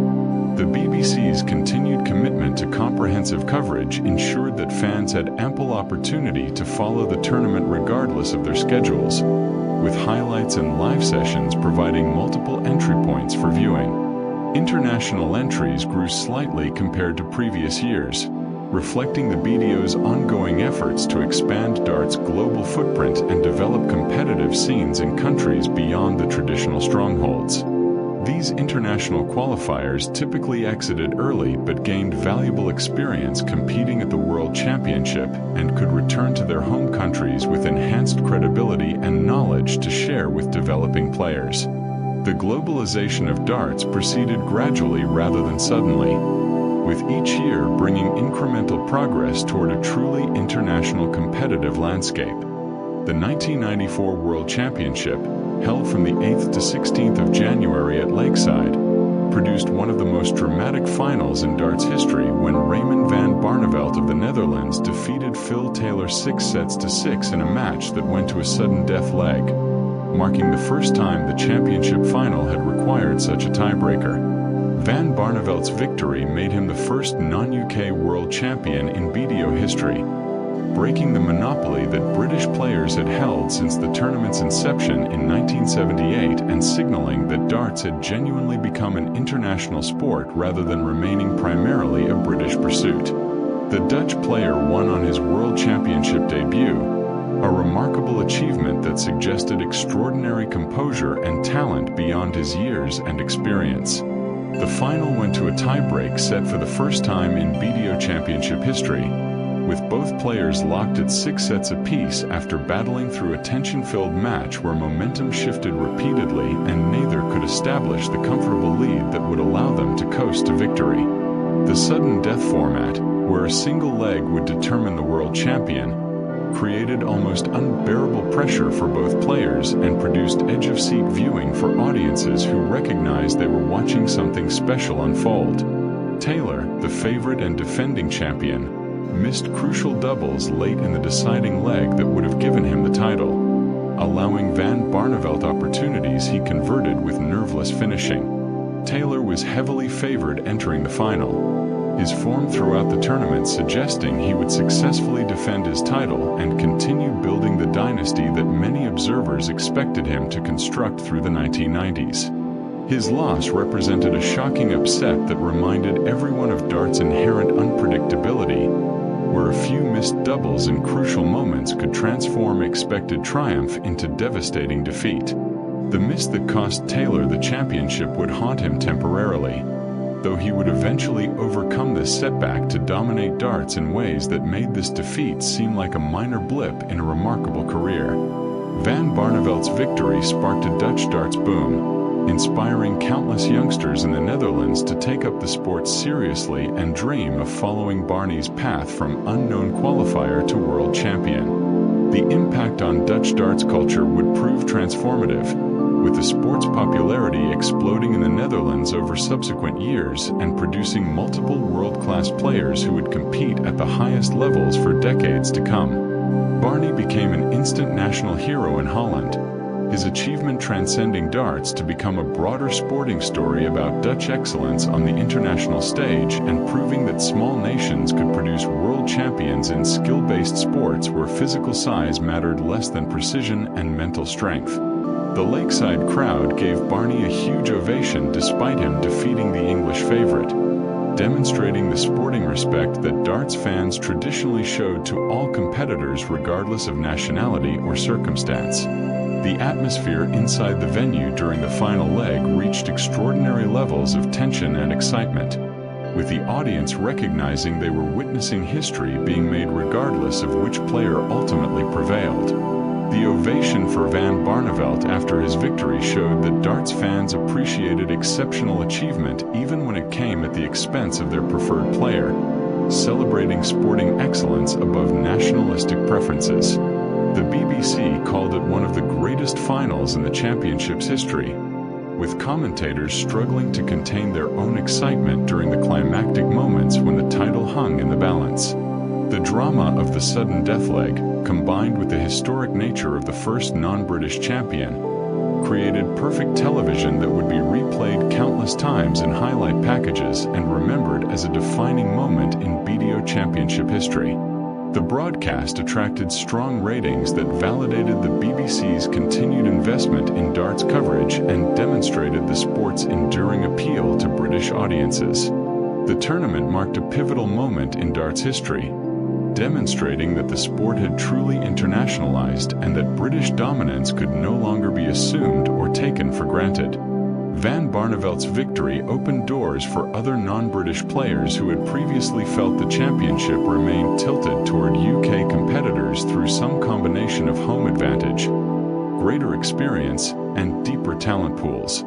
The psychological barrier had been broken, making future international victories seem possible rather than improbable. Taylor's graciousness in defeat impressed observers who might have expected more visible frustration or excuses from someone who had come so close to victory. His sporting behavior demonstrated maturity and class, acknowledging Van Barneveld's superior performance in the crucial moments while maintaining dignity despite obvious disappointment. The way Taylor handled defeat suggested he possessed the mental strength to overcome this setback and return stronger, though nobody could predict just how dominant he would become in subsequent years. The finals quality satisfied even the most demanding darts fans, with both players producing high averages and exciting finishing throughout the match before the dramatic conclusion. The entertainment value justified the BBC's prominent placement of darts in their winter sports schedule and gave the sport excellent publicity that could attract new fans who might have dismissed darts as merely pub pastime rather than genuine sport requiring skill and mental fortitude. The match demonstrated darts at its finest, showcasing everything that made the sport compelling to both dedicated fans and casual viewers. The 1995 World Championship, held from the 7th to 15th of January at Lakeside Country Club, saw Phil Taylor regain the title in dominant fashion by defeating Raymond van Barneveld 6-1 in a final that represented Taylor's thorough and comprehensive revenge for the previous year's heartbreaking sudden death defeat that had denied him the championship. Taylor's third BDO World crown came through ruthless efficiency that gave Barney almost no opportunities to establish rhythm or belief that he might repeat his 1994 miracle, with Taylor controlling the match from start to finish without allowing his opponent any realistic chances to mount a comeback. Taylor averaged over 94 in the final, producing sustained excellence that few could match. His combination of heavy scoring and clinical finishing overwhelmed Barney, who found himself facing an opponent operating at levels that made adequate performance insufficient. Barney couldn't repeat his 1994 magic, demonstrating that winning required not just talent but also form and fortune aligning when everything mattered most. The loss provided valuable experience for future championship matches. Eric Bristow exited early, his elimination symbolizing the generational shift as Taylor and Van Barneveld became the sport's dominant figures.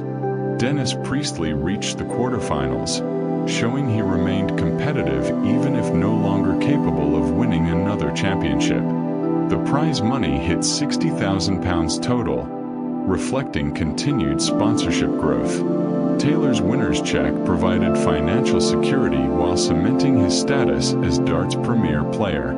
The 1996 World Championship, played from the 6th to 14th of January at Lakeside, saw Phil Taylor win his fourth consecutive BDO title by defeating Dennis Priestley in a final played under slightly modified format that used shorter sets. Taylor beat Priestley 4-1, though the scoreline perhaps understated how competitive several sets had been before Taylor closed them out with superior finishing. Priestley had managed to defeat strong opponents earlier in the tournament despite his final loss, demonstrating he remained a dangerous competitor capable of producing excellent darts under championship conditions when his form aligned properly and his confidence remained high through the earlier knockout rounds that tested even the most experienced players. The early rounds used best-of-7 legs format rather than traditional sets, representing experimentation aimed at creating more exciting opening matches while maintaining competitive integrity. The format changes created mixed reactions among players and fans, with the BDO ultimately reverting to traditional formats after this brief experimental period. Taylor was seemingly unbeatable in peak form, his combination of scoring and finishing creating impossible challenges for opponents. The gap between Taylor and the rest had grown wider, suggesting his dominance might continue indefinitely. No international finalist appeared this year, with both finalists from England.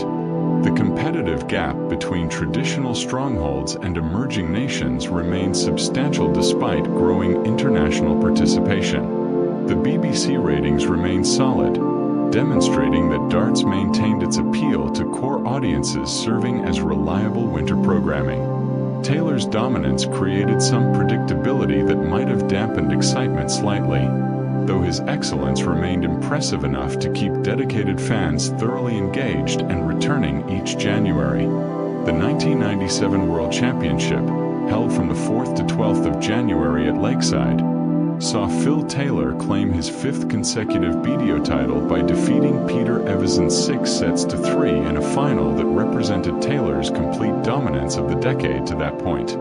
Taylor's 6th overall BDO World Championship tied Eric Bristow's record and established him as arguably the greatest BDO player in history based purely on championship victories. The achievement came through relentless excellence that ground down opponents who might play well but couldn't maintain the sustained brilliance that Taylor produced almost mechanically.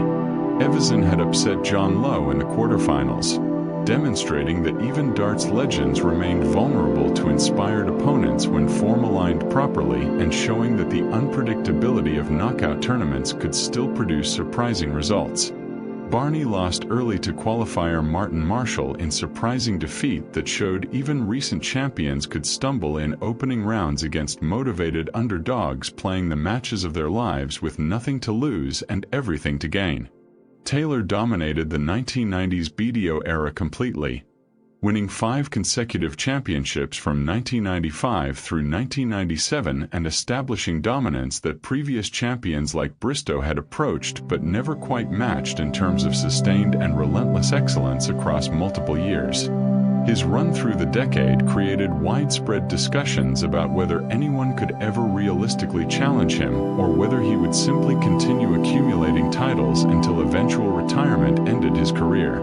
The final averaged strong television viewing figures as audiences remained genuinely interested in seeing whether anyone could finally solve the seemingly impossible Taylor puzzle and end his remarkable championship streak.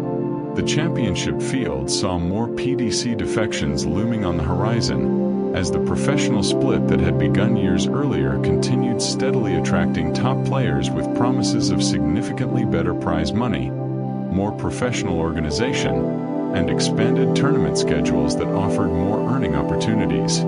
Taylor himself would soon leave the BDO for the PDC, taking with him the drawing power and star quality that had helped sustain BDO television coverage through the mid-1990s and raised questions about the organization's viability without its biggest star.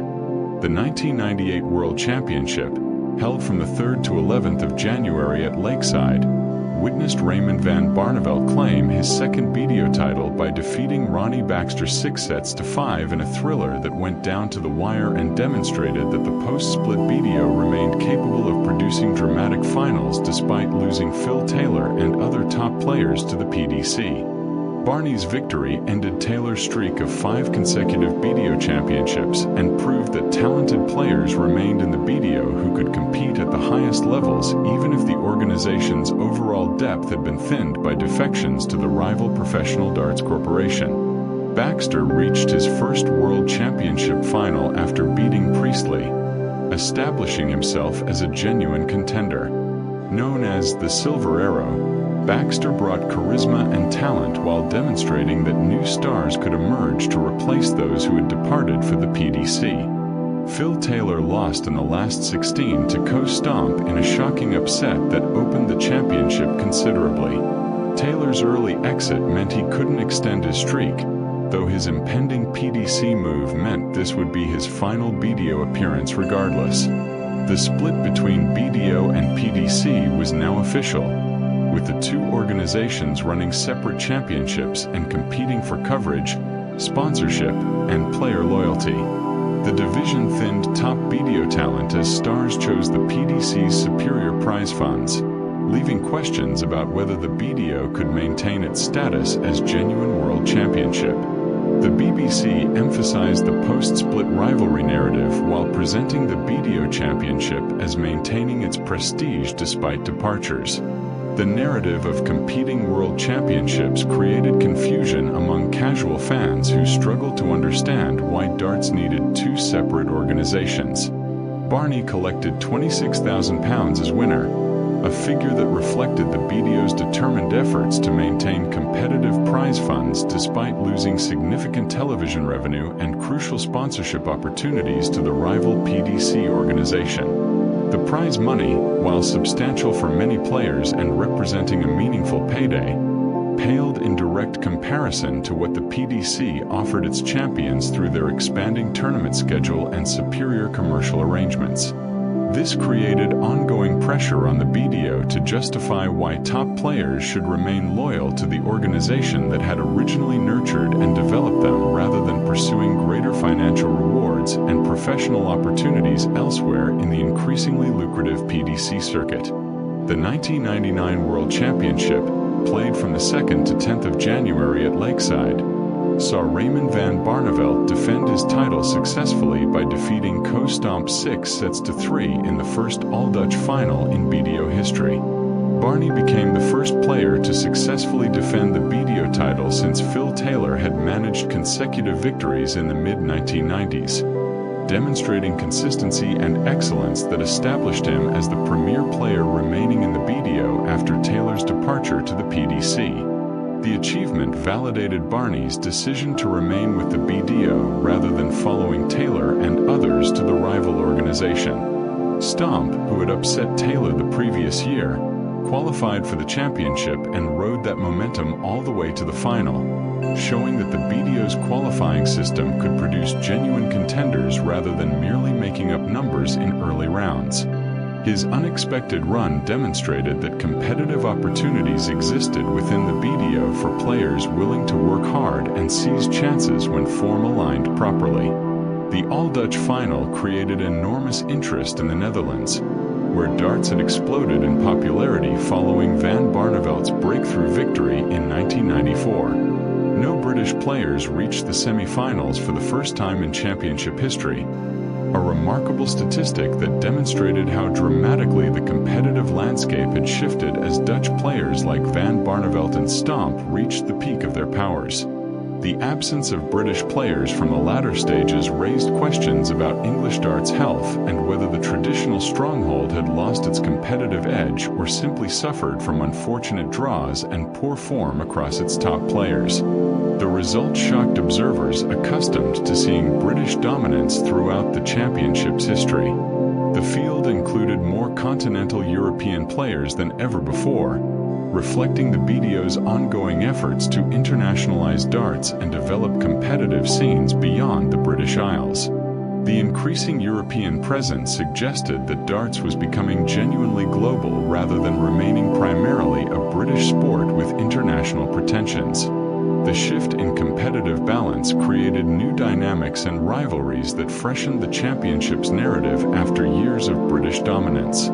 The final showcased Dutch darts' rise to prominence, with both players demonstrating the technical excellence and mental strength that had made the Netherlands a darts powerhouse within just a few years of Van Barneveld's breakthrough. The match drew huge television audiences in Holland while creating less excitement in Britain, where fans struggled to connect with finalists they knew less well than previous British champions. The changing nature of BDO Championship finals would require the BBC to adjust its coverage approach to maintain viewer interest. Television ratings held strong despite PDC competition, demonstrating that the BBC's commitment to the BDO Championship maintained audience loyalty even as the organizational split created confusion and reduced star power. The solid ratings justified the BBC's continued investment in BDO darts coverage and proved that quality competition could attract viewers regardless of whether the sport's biggest names participated. The resilience of the BDO Championship's television appeal provided hope that both organizations could coexist successfully rather than one destroying the other through direct competition. The 2000 World Championship, held from the 8th to 16th of January at Lakeside, witnessed Ted Hankey defeat Andy Fordham 6-0 in a final that introduced mainstream audiences to two colorful BDO characters whose personalities helped compensate for the loss of Phil Taylor's star power. Hankey, known as the Count for his Dracula-inspired entrance complete with cape and theatrical gestures, brought showmanship to the championship that captivated viewers even as purists questioned whether such theatrics belonged in professional darts.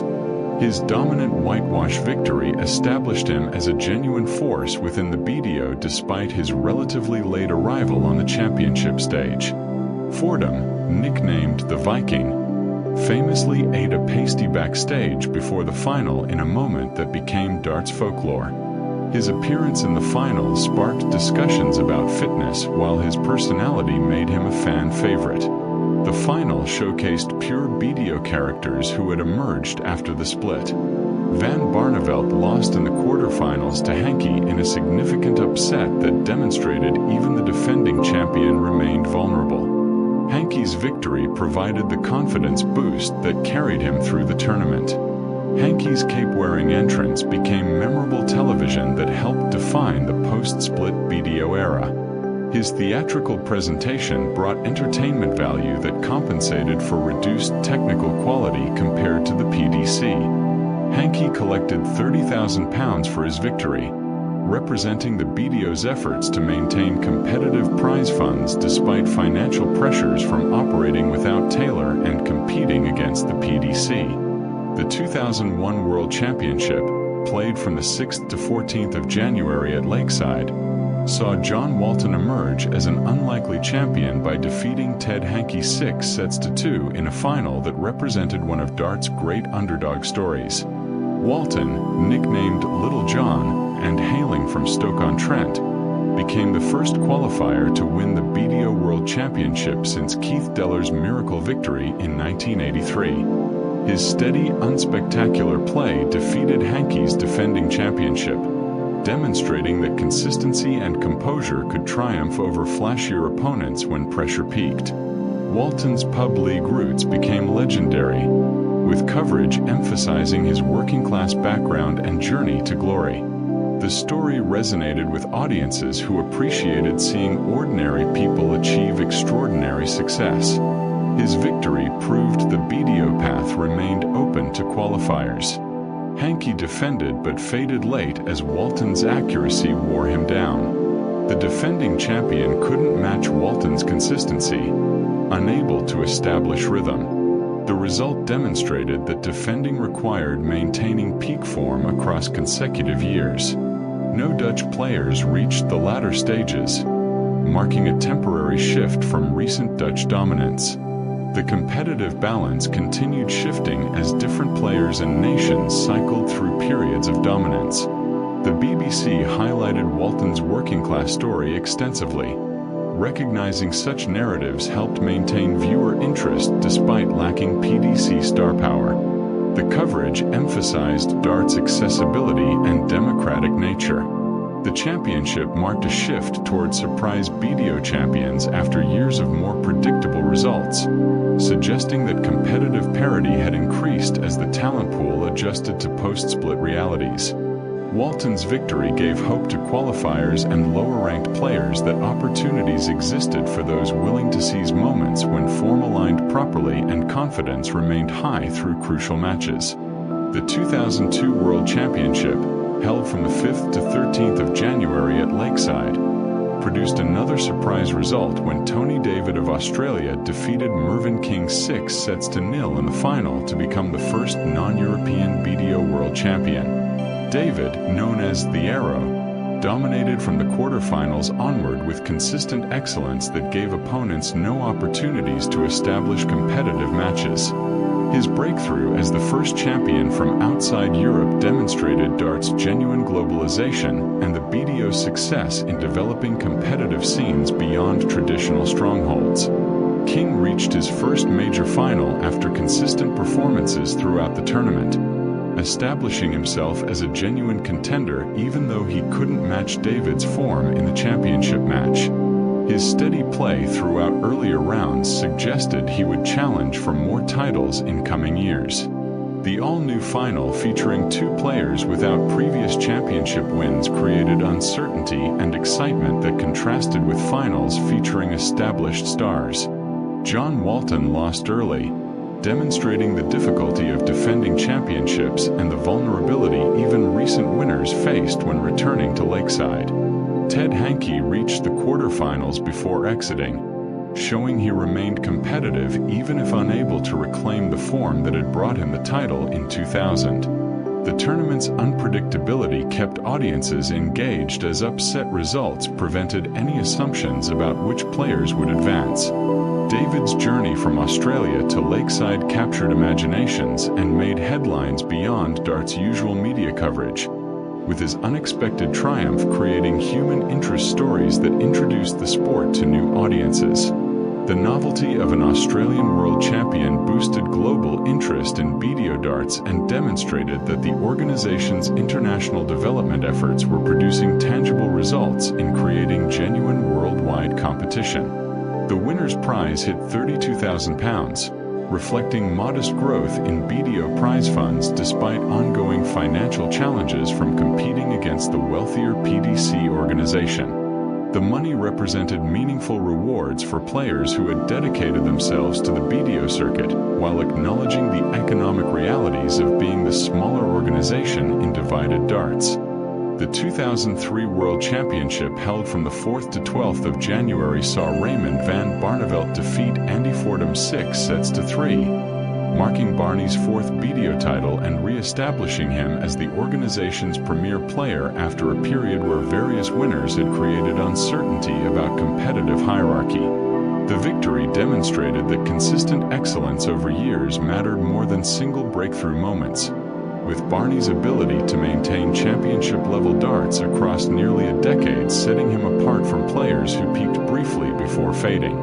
Fordham had beaten Ted Hankey in the semi-finals, setting up a final between two established BDO stars who had competed at Lakeside for years. The return to Dutch dominance suggested Van Barneveld's previous drought had been temporary form dip rather than permanent decline, with his technical excellence remaining intact. His fourth title moved him closer to Phil Taylor's BDO record while cementing his status as the greatest player to remain loyal to the BDO after the split. The field maintained strong international mix reflecting BDO's success in developing competitive darts beyond British shores, with players from various European nations competing credibly in early rounds even if British and Dutch players still dominated latter stages. Barney's consistency across the tournament shone through multiple tough matches where his experience and class proved decisive against opponents who might match him for periods but couldn't sustain excellence across entire contests. His ability to raise his game when ahead and close out sets efficiently demonstrated championship mentality that separated truly great players from merely very good ones. The BBC final drew solid viewers who appreciated watching a master craftsman operating at peak efficiency. The championship cemented Barney as the BDO's top star and biggest draw after years of varied winners, his dominance providing stability that helped maintain television interest despite PDC competition. The 2004 championship, played from the 10th to 18th of January, witnessed Andy Fordham finally claim his first world title at 42 by defeating Van Barneveld 6-3 in a final that represented perseverance rewarded after years of near misses. Fordham's journey included victories over Hankey and King, demonstrating he had defeated quality opponents rather than benefiting from fortunate draws.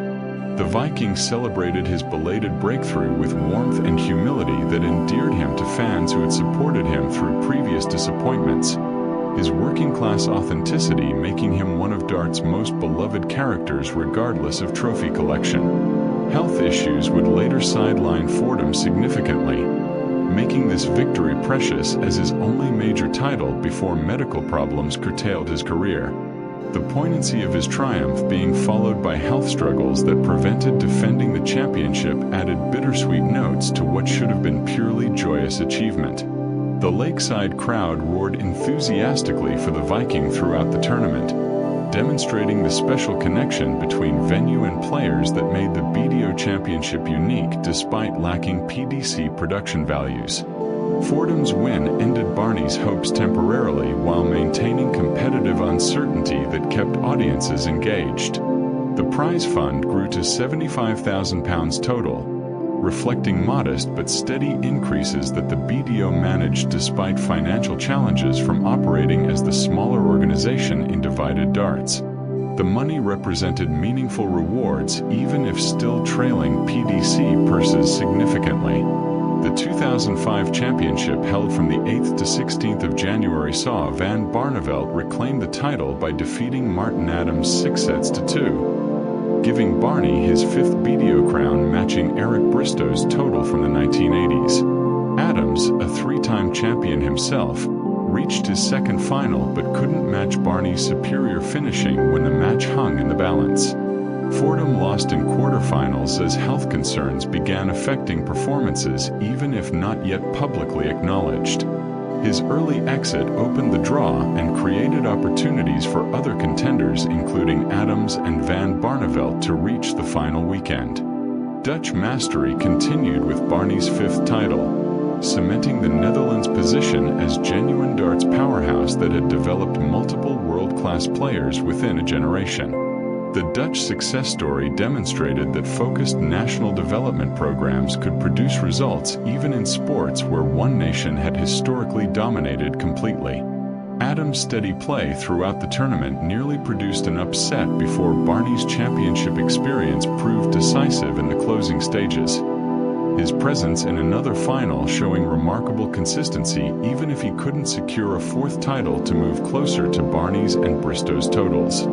His longevity at highest levels impressed observers who appreciated players maintaining excellence well into their 40s, demonstrating that age need not be a barrier to competing for world championships if technical skill and mental strength remain sharp. The BBC noted the BDO's resilience in maintaining quality competition despite ongoing PDC rivalry, with commentators emphasizing the championship's rich history and unique character that differentiated it from the flashier but arguably less authentic PDC product. This messaging helped maintain viewer loyalty even as some fans drifted toward PDC coverage that featured Taylor and other departed stars who had once defined BDO championship excellence. International qualifiers continued shining in early rounds, with players from emerging darts nations gaining valuable experience competing at the World Championship even if unable to seriously challenge for titles yet. Their participation demonstrating the BDO's commitment to global development that maintained its philosophical distinction from the PDC's more results-focused approach. The 2006 World Championship, held from the 7th to 15th of January at Lakeside, produced one of darts' most remarkable stories when 21-year-old Jel Claassen of the Netherlands defeated Raymond van Barneveld 7-5 in the longest BDO final ever played, demonstrating that youth and fearlessness could triumph over experience and reputation when pressure peaked. Claassen became the youngest ever BDO World Champion, breaking records that had stood since the championship's inception and suggesting a new generation of Dutch talent was emerging to challenge Barney's supremacy. The all-Dutch final again demonstrated the Netherlands' remarkable darts development that had transformed the nation into a genuine powerhouse within barely a decade. Claassen's comeback from 2 sets down showcased remarkable mental strength for someone so young competing in their first World Championship final. His ability to regroup and refocus when trailing badly suggesting maturity beyond his years. The turnaround demonstrated that modern darts increasingly favored mental resilience over pure technical ability, with the psychological demands of championship competition testing players' character as much as their scoring power. His youth worked as advantage rather than handicap, freeing him from historical baggage and allowing him to play without fear of failure that might paralyze more experienced players aware of what they risked losing. Van Barneveld choked crucial doubles throughout the second half of the final, missing opportunities to extend his lead and close out the match that would normally be routine for someone of his experience and quality. The uncharacteristic failures under pressure raised questions about whether the weight of expectation had finally affected even Barney's usually nerveless finishing, or whether Claassen's relentless pressure had forced errors that might not have manifested against less aggressive opponents. The loss proved devastating for Barney personally, representing perhaps his best chance at a 6th BDO title slipping away through missed doubles that haunted him afterward. The final drew record television audiences for a BDO championship, with the drama of Claessen's comeback and the historic nature of the youngest ever champion attracting viewers who might not normally watch darts. The audience numbers justified the BBC's continued investment in BDO coverage and demonstrated that compelling narratives could overcome concerns about reduced overall quality compared to the PDC. The broadcast showcased darts at its unpredictable best, where youth challenged experience and the outcome remained genuinely uncertain until the final dart landed. The Matador nickname that Claessen adopted stuck immediately, his swaggering celebrations and confident demeanor making him an instant sensation who transcended darts to become a broader sporting story about precocious talent achieving against odds. His victory inspired countless young Dutch players to believe they too could reach the pinnacle despite age or experience disadvantages. The impact on Dutch youth darts was immediate and lasting, with club participation exploding as youngsters sought to emulate their new hero. The 2007 World Championship, played from the 13th to 21st of January at Lakeside, saw Martin Adams claim his fourth world title at age 50 by defeating Glenn Ramon 7-5 in a final that showcased Adams' remarkable longevity and consistent excellence across multiple decades. Adams beat Andy Fordham in the semi-finals, demonstrating he still possessed the quality to defeat former champions even as age supposedly diminished his physical capabilities. His victory made him the oldest BDO World Champion since the sports television era began, proving that experience and guile could compensate for any slight decline in reflexes or stamina. Ramond, a Dutch qualifier, pushed Adams hard throughout the final before ultimately falling short, his presence continuing the pattern of Dutch players reaching Lakeside finals even when they couldn't quite secure victories. The competitive nature of the match vindicated predictions that it would be close despite Adams' superior championship pedigree. Ramond's run demonstrated again that the BDO qualifying system could produce genuine contenders rather than merely filling out early round draws. No Raymond van Barneveld or Jocky Wilson reached the final, with both falling in earlier rounds to opponents who seized their opportunities against distracted or underperforming favorites. The absence of the previous two champions from the final weekend opened the championship considerably and created space for Adams' unexpected title run. The results demonstrated again that even dominant players remained vulnerable in knockout formats when facing inspired opposition or simply having off days at unfortunate moments. The Wolfman nickname Adams had carried for years received renewed prominence as media coverage celebrated his longevity and fighting spirit that had brought him 4 world titles across multiple eras of competitive darts. His ability to compete successfully against players half his age impressed observers while raising interesting questions about how long elite darters could maintain championship-level performance if they avoided serious injuries and maintained dedication to practice and fitness. The victory suggested that darts' physical demands remained modest enough that skill and mental strength could compensate for age-related decline more effectively than in more physically demanding sports.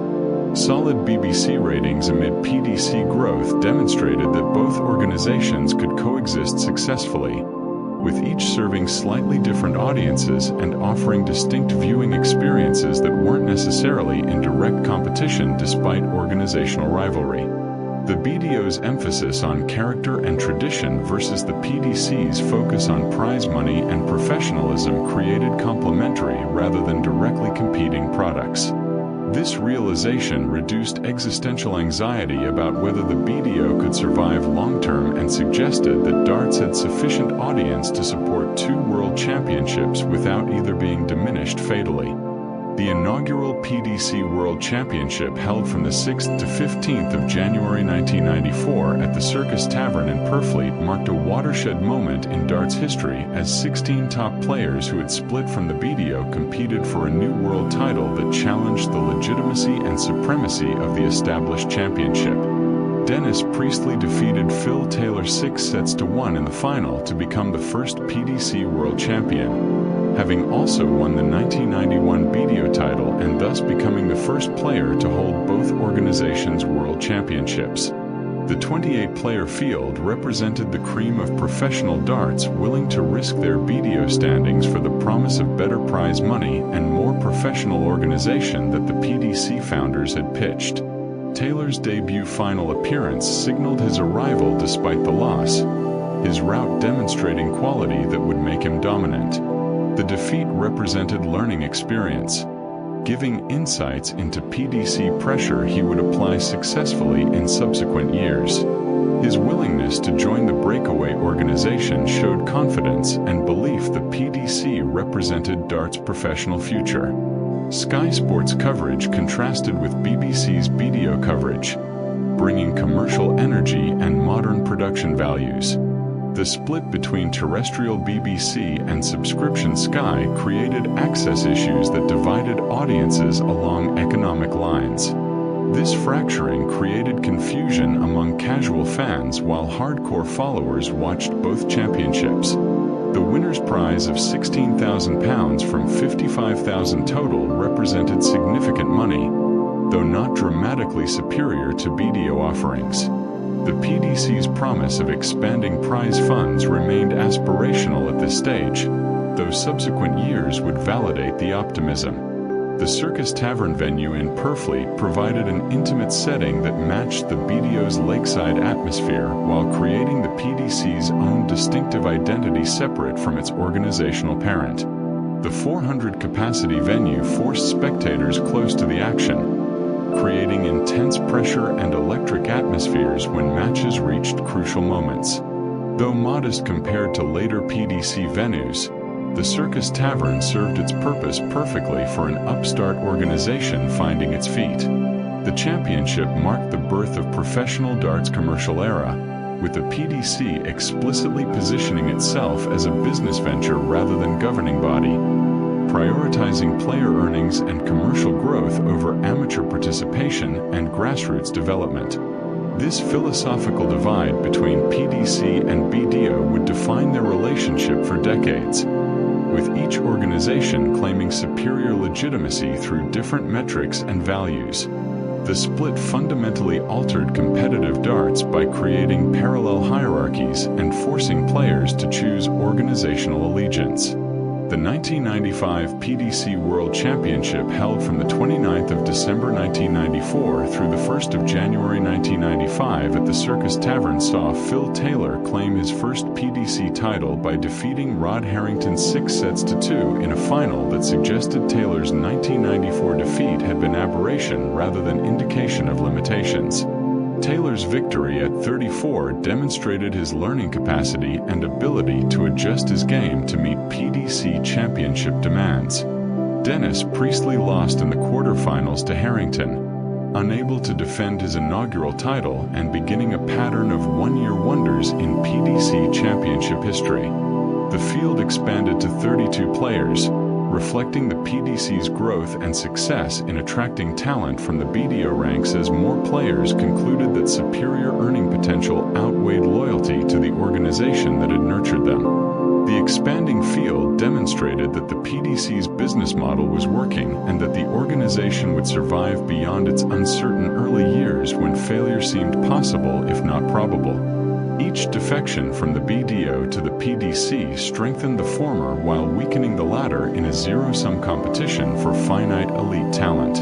Taylor's PDC title run began with this victory, launching what would become the most dominant championship career in darts history across any organization or era. His strong averaging throughout the tournament demonstrated technical excellence that few could match, while his mental strength under pressure suggested he possessed the complete package required for sustained championship success.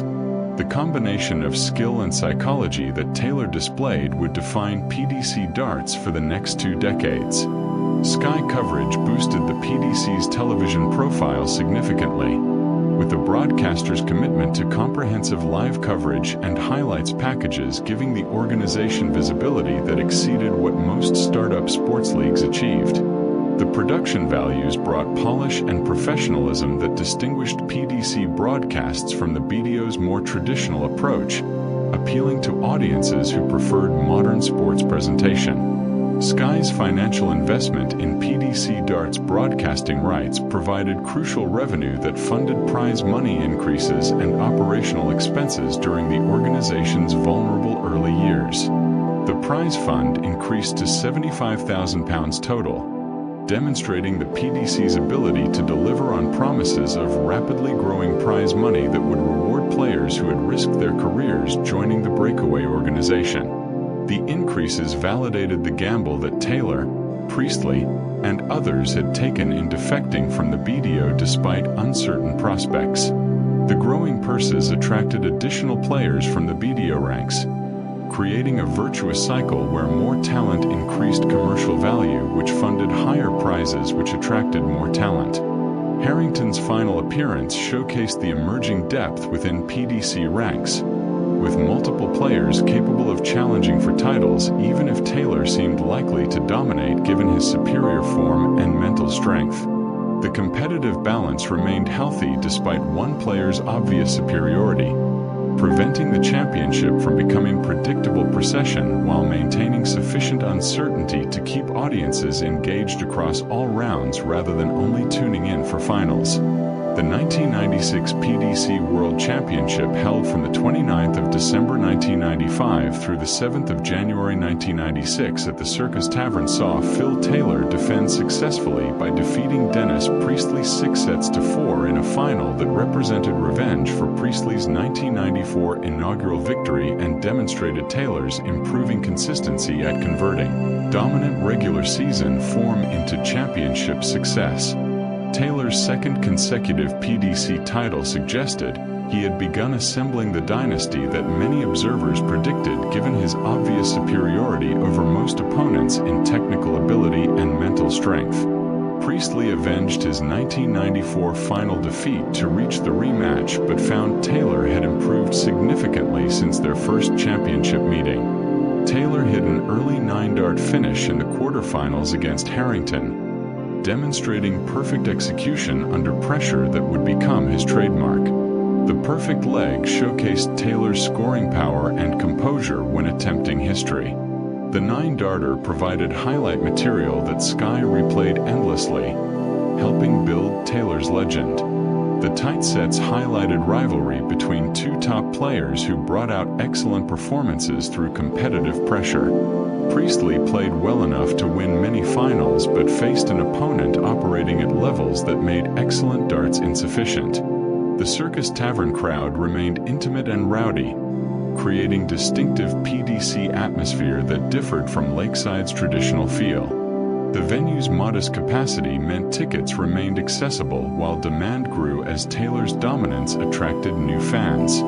Sky Sports ratings continued growing, demonstrating subscription television could compete with free terrestrial broadcasting if content quality justified the cost. The PDC's modern presentation attracted players whose BDO defections created media narratives driving viewer curiosity. Taylor pocketed £20,000 from an expanding prize fund that demonstrated the PDC's business model was working. The money represented meaningful improvement over BDO prizes and validated the gamble defectors had taken.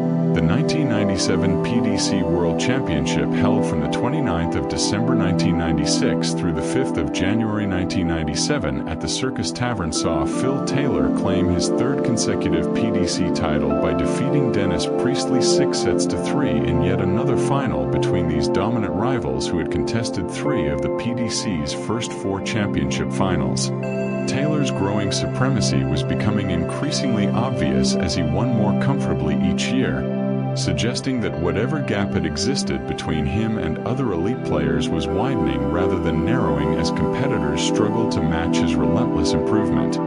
Priestley reached his third consecutive final yet couldn't reclaim the crown he had won in 1994. His consistent excellence insufficient against an opponent who had clearly surpassed him as the sport's premier player without question. The repeated finals between the same two players created some predictability, though the quality of play and genuine rivalry maintained audience interest despite familiar matchups.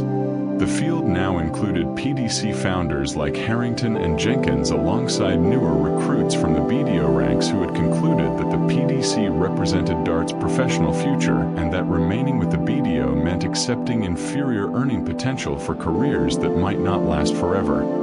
Each high-profile defection strengthened the PDC's legitimacy claims while weakening the BDO's talent pool and creating media narratives about which organization would ultimately prevail in the ongoing battle for supremacy within professional darts. The PDC was winning the talent war decisively as economic realities trumped organizational loyalty for players who needed to maximize earnings during their competitive primes.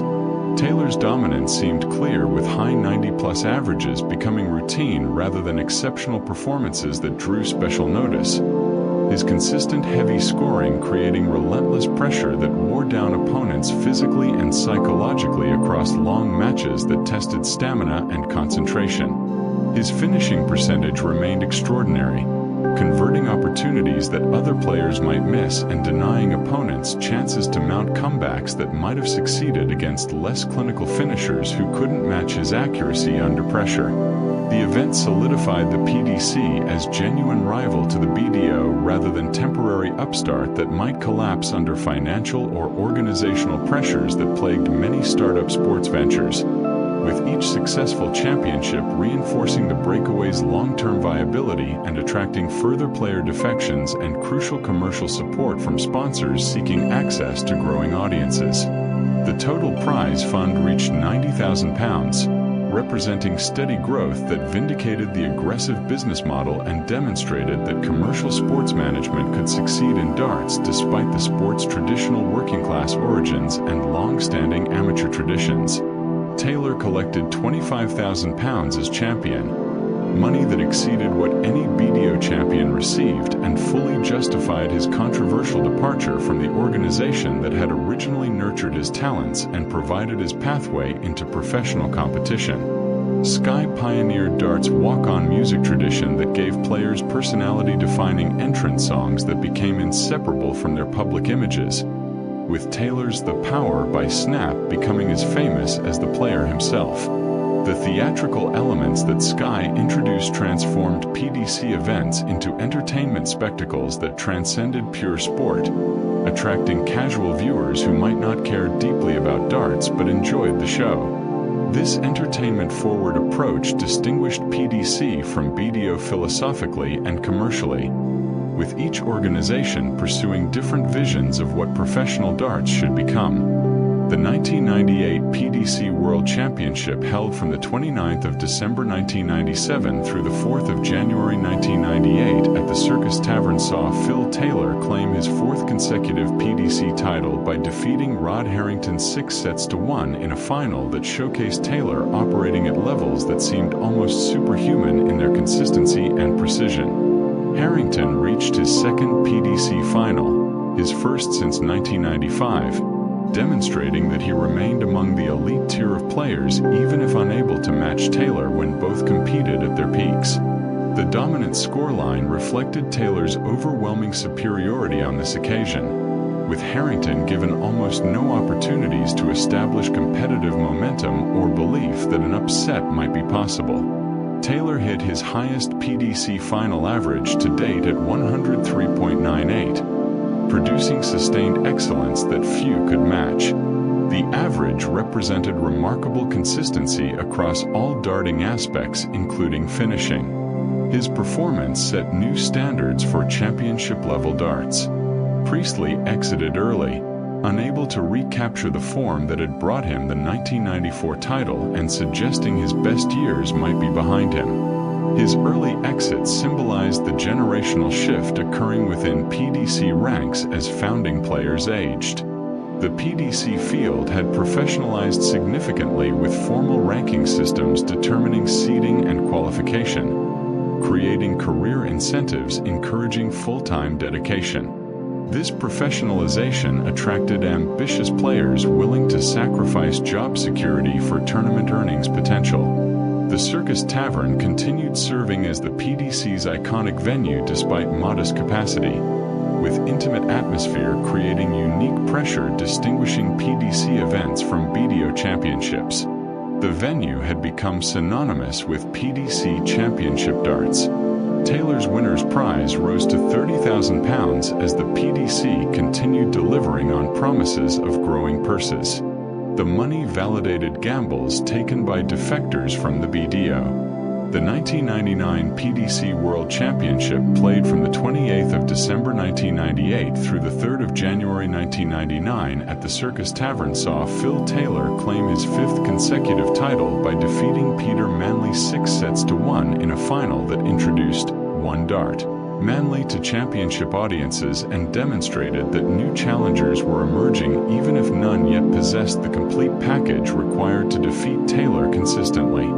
Manley reached his debut world final through charismatic play that suggested he might become a genuine rival if he could develop the mental strength to match his obvious technical talents. His nickname referenced his ability to hit treble 20 with just one dart when most players needed all 3 attempts.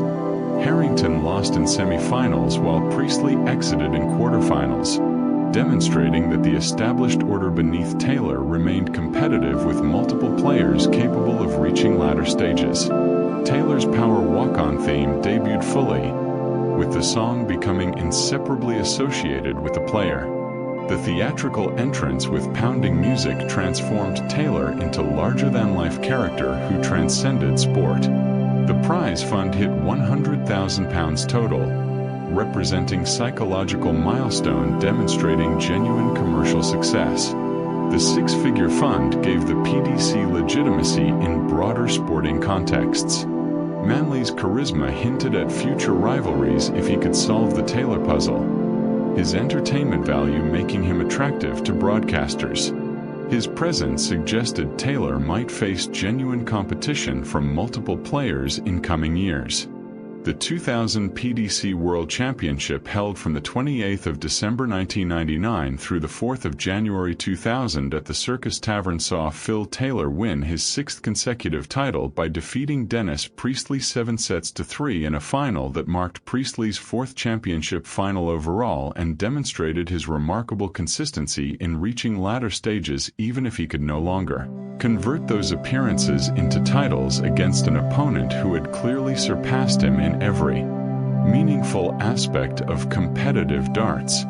The extended format to best-of-13 sets reflected the championship's growing prestige and provided better value for spectators.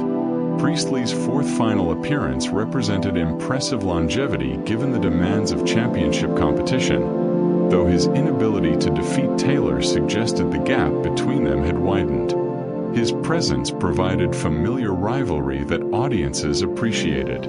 The field successfully expanded to 32 seeded players plus additional qualifiers, reflecting the PDC's impressive growth and ability to attract sufficient talent to justify larger championships that provided more earning opportunities for professionals dedicating themselves full-time to competitive darts and needing consistent income streams beyond just championship victories. The expanded format created more rounds and therefore more prize money distributed across wider player base, helping sustain careers for those outside the absolute elite tier who could earn living through consistent advancement to latter rounds rather than needing to win titles outright to make professional darts financially viable as career choice. Taylor cemented his power legend status through this 6th consecutive victory, with his dominance becoming defining characteristic of late 1990s PDC darts that both elevated and potentially limited the championship's appeal to different audience segments. Casual viewers might tune in hoping to see Taylor finally defeated, while hardcore fans appreciated watching a master craftsman operating at historically unprecedented levels of excellence that might never be matched. The dual appeal kept ratings strong despite increasingly predictable outcomes when Taylor reached finals, demonstrating that excellence itself could be its own draw regardless of competitive uncertainty.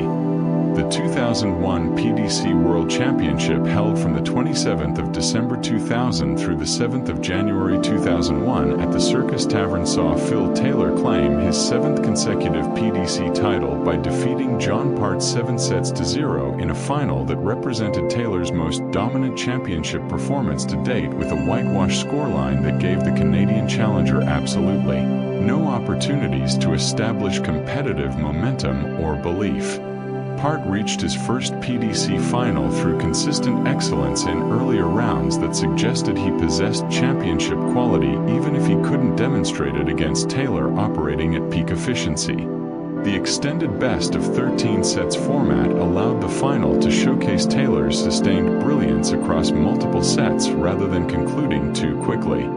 Part's Canadian background brought international flavor to the PDC that demonstrated the organization's global reach was expanding. His presence created media interest in Canada and suggested talented players could emerge from anywhere. Taylor's 7th consecutive victory moved him closer to matching his own BDO record of 8 straight titles achieved across both organizations, with the streak demonstrating unprecedented consistency that no player in either organization could match across the sport's history. His dominance raised questions about competitive balance within the PDC and whether anyone possessed the complete package of technical ability and mental strength required to defeat him in championship conditions when pressure peaked and margins narrowed. The predictability of outcomes potentially threatened long-term viewer interest, even as Taylor's excellence commanded respect and admiration. The prize fund topped £150,000 total, representing significant growth that demonstrated the PDC's commercial model was succeeding in attracting sponsorship revenue and television money that could fund rapidly expanding purses. Taylor's winner's check exceeded £50,000.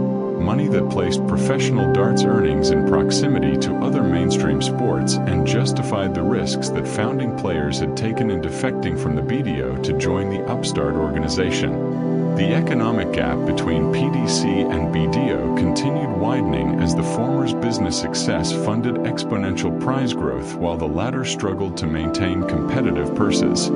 Sky Sports production values had matured significantly since 1994, creating broadcast quality that rivaled any sporting event. The theatrical elements transformed championship darts into entertainment spectacle appealing to casual viewers. The 2002 PDC World Championship, played from the 28th of December 2001 through the 6th of January 2002 at the Circus Tavern, witnessed Phil Taylor claim his 8th consecutive title by defeating Peter Manley 7-6 in the closest final of Taylor's dominant streak, and a match that suggested challengers were narrowing the gap even if unable to close it completely. Manley pushed Taylor harder than any recent opponent, taking the final to a deciding set and demonstrating that the right combination of talent and favorable conditions could create genuinely competitive matches even against the sport's greatest player. The narrow margin showed Taylor's vulnerability increasing slightly as age approached 40 and younger players improved. Manley's charismatic personality and obvious entertainment value made him a fan favorite whose presence in finals brought color and excitement that contrasted with Taylor's more businesslike approach to championship competition. His nickname, One Dart, referenced his ability to hit treble 20 with minimal setup, a party trick that delighted crowds even if it didn't necessarily translate to championship success against opponents who valued consistency over flash. The final's competitive nature kept audiences engaged throughout all 13 sets rather than becoming a one-sided procession that might have prompted casual viewers to switch channels. Dennis Priestley retired from competitive darts after this championship, ending a remarkable career that included the inaugural PDC title in 1994 and 4 championship finals overall across both BDO and PDC organizations. His departure symbolized the generational shift occurring within professional darts as founding players who had defected from the BDO aged into retirement while younger talents emerged to challenge for titles.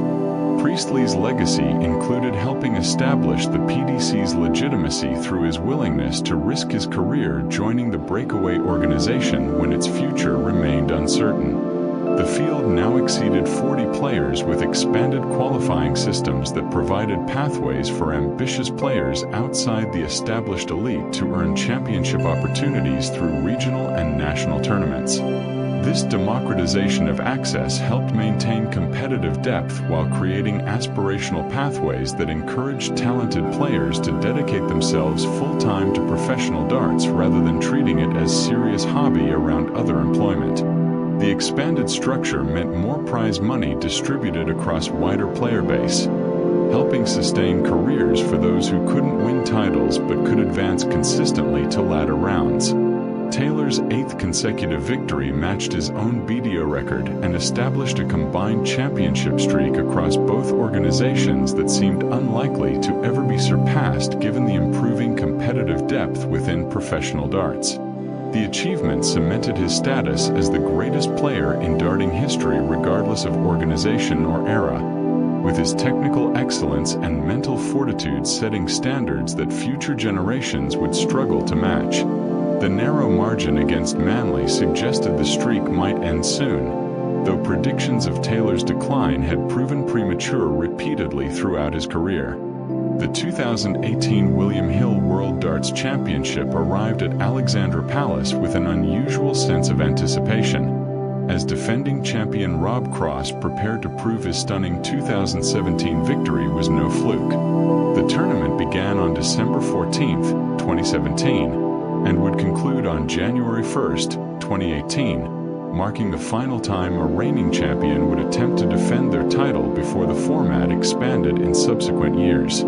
Cross, who had shocked the darting world just 12 months earlier by defeating Phil Taylor in the final, now found himself the marked man, the player everyone wanted to defeat. The psychological shift from challenger to champion is one of the most difficult transitions in professional sport, and Cross would discover that defending a world title demands an entirely different mental approach than winning one. The tournament field assembled with a fascinating blend of established stars and emerging talents, with Michael van Gerwen entering as the overwhelming favorite to reclaim the title that had eluded him the previous year. Van Gerwen's dominance of the professional tour throughout 2017 had been absolute, winning tournament after tournament with a combination of scoring power and finishing ability that left opponents demoralized before matches even began. His first-round average of over 105 points per 3 darts sent an immediate message to the field that Mighty Mike had returned to Alexandra Palace with singular purpose. The Dutchman's combination of confidence and technical excellence created an aura of inevitability around his campaign, as if the tournament were merely a formality before the trophy returned to its rightful owner. The early rounds produced several memorable performances that would set the tone for the fortnight ahead. Gary Anderson, still recovering from back problems that had troubled him throughout the year, showed flashes of his former brilliance but appeared to be managing his condition rather than fully healthy. The Scottish star's first-round match demonstrated both his enduring class and the physical limitations that would ultimately derail his championship aspirations. His movement around the oak seemed slightly restricted, his follow-through occasionally abbreviated, subtle signs that his body was not responding as freely as his mind demanded. Anderson's situation epitomized one of the cruelest aspects of professional darts, where the mental game remains sharp even as the physical capacity begins to diminish. Peter Wright arrived at Alexandra Palace in spectacular form, his hair styled in vivid green and red patterns that complemented his Christmas-themed outfits. Snakebite had developed a reputation for saving his best performances for the game's biggest stages, and his early round demolition job suggested another deep tournament run was imminent. Wright's unique throwing action, with its distinctive pause at the top of his backswing, had become one of the most recognizable sights in world darts, and his ability to maintain accuracy despite such an unconventional technique continued to baffle biomechanics experts. His combination of showmanship and substance made him a crowd favorite, as spectators appreciated both his willingness to entertain and his undeniable ability to produce world-class darts when tournaments reached their critical stages. The tournament's narrative shifted dramatically in the quarterfinals, where defending champion Rob Cross faced Jamie Lewis in a match that would determine whether Voltage could extend his remarkable Alexandra Palace story. Cross had navigated the early rounds with workmanlike efficiency rather than spectacular brilliance, suggesting the pressure of defending his title was affecting his usually free-flowing game. Against Lewis, a talented Welshman seeking his own breakthrough moment, Cross found himself trailing and unable to locate the gear that had carried him to glory 12 months earlier. The match became increasingly tense as Lewis refused to be intimidated by Cross's champion status, throwing accurate darts and taking his opportunities when Cross's finishing let him down. The final set proved decisive, as Lewis held his nerve to complete a famous victory and send the defending champion tumbling out of the tournament. Cross's early exit sent shockwaves through Alexandra Palace and raised questions about whether his 2017 triumph had been a magnificent one-time achievement or the beginning of a sustained period of excellence. The manner of his defeat, characterized by uncharacteristic missed doubles and frustrated body language, suggested the mental burden of defending had proven too heavy.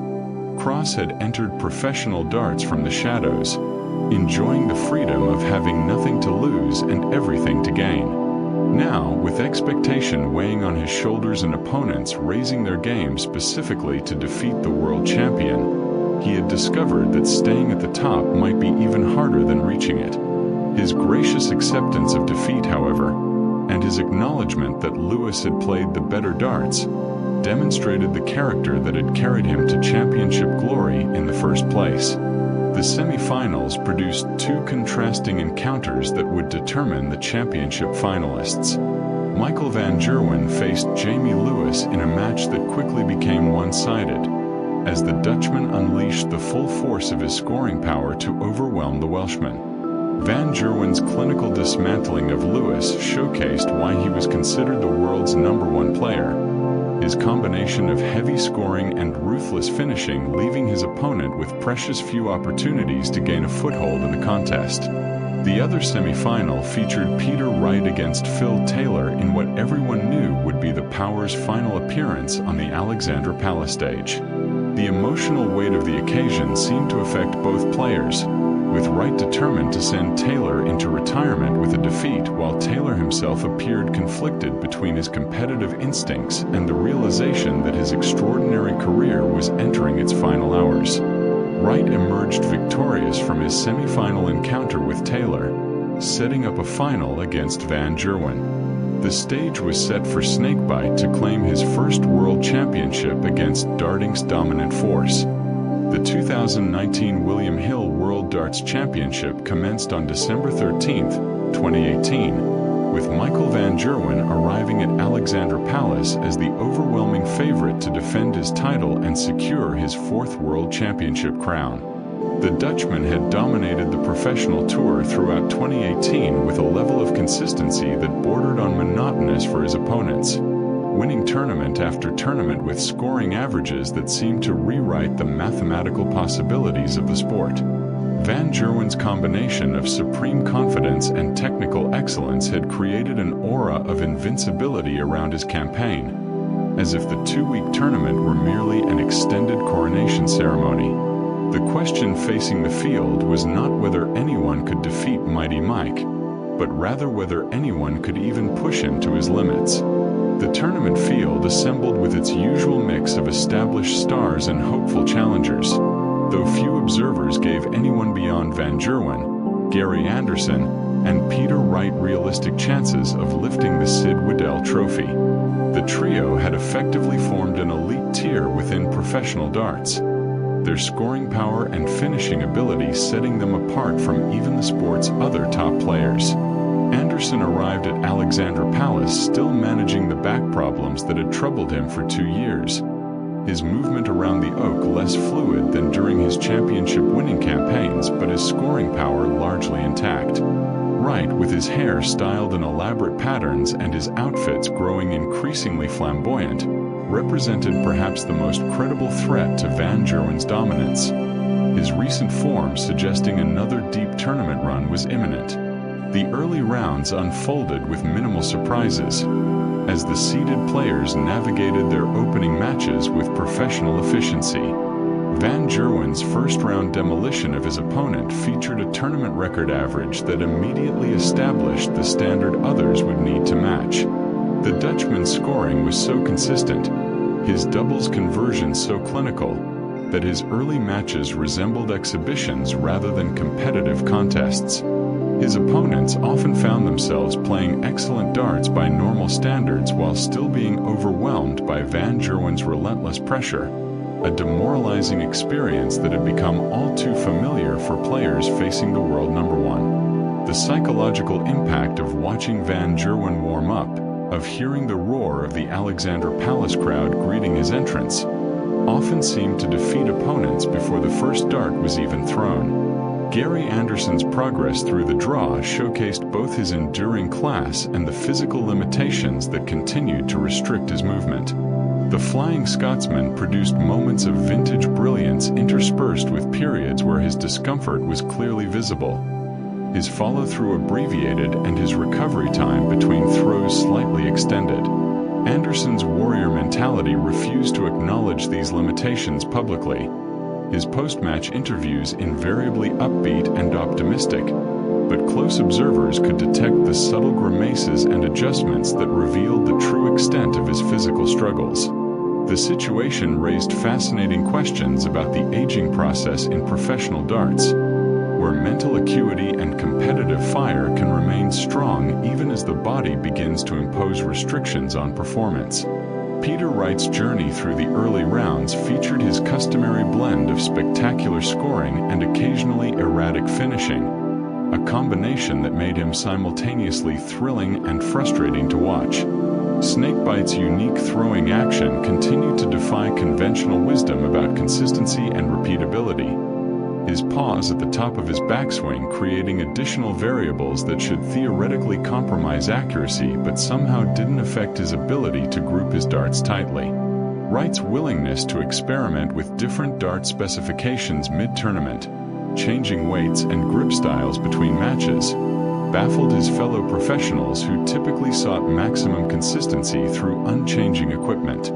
His approach seemed to violate every principle of sports psychology regarding routine and familiarity, yet his results suggested that perhaps constant adaptation suited his restless, creative temperament better than rigid consistency. The quarterfinals produced the first genuine test of Van Gerwen's supremacy, as he faced Ryan Joyce in a match that briefly threatened to derail the expected narrative.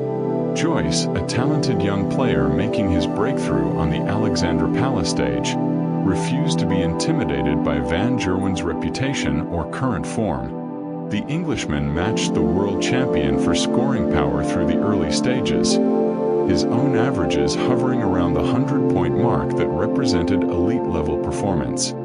Van Gerwen appeared momentarily unsettled by Joyce's fearless approach, his usually automatic finishing showing signs of tension as the younger player maintained pressure. The match threatened to develop into a genuine upset before Van Gerwen finally located the gear that had carried him to dominance, his superior experience and mental strength ultimately overwhelming Joyce's courageous challenge. Gary Anderson's quarterfinal victory set up a semi-final encounter with Van Gerwen that promised to be the tournament's defining match.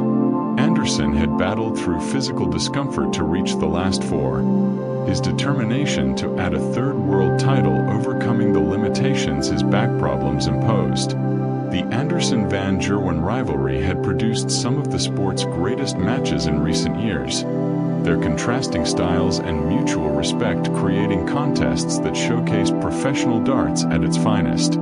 Anderson's deliberate, methodical approach contrasted sharply with Van Gerwen's explosive aggression, and their semi-final clash would test whether the Flying Scotsman's experience and guile could overcome the Dutchman's superior firepower. The Alexandra Palace crowd anticipated a classic encounter, knowing that Anderson possessed both the skill and the mental fortitude to potentially derail Van Gerwen's championship campaign. The semi-final between Van Gerwen and Anderson delivered excellent darts, with Mighty Mike advancing to the final. The 2020 William Hill World Darts Championship commenced on December 13, 2019, with the professional darts community blissfully unaware that this would be the final World Championship contested under anything approaching normal circumstances for several years.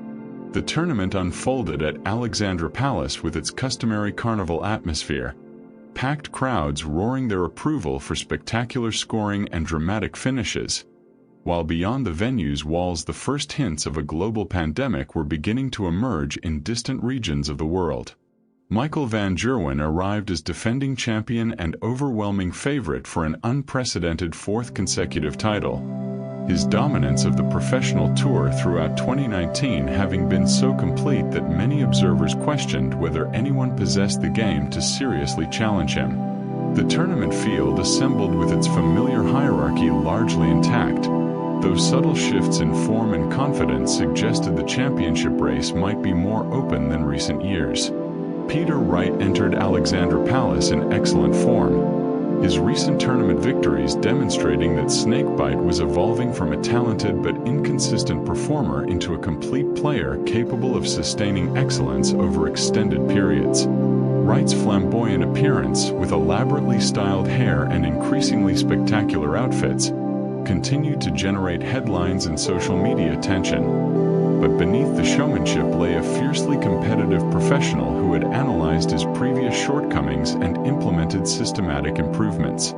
His willingness to work with sports psychologists and dart technicians demonstrated a mature approach to performance optimization that contrasted sharply with his playful public persona.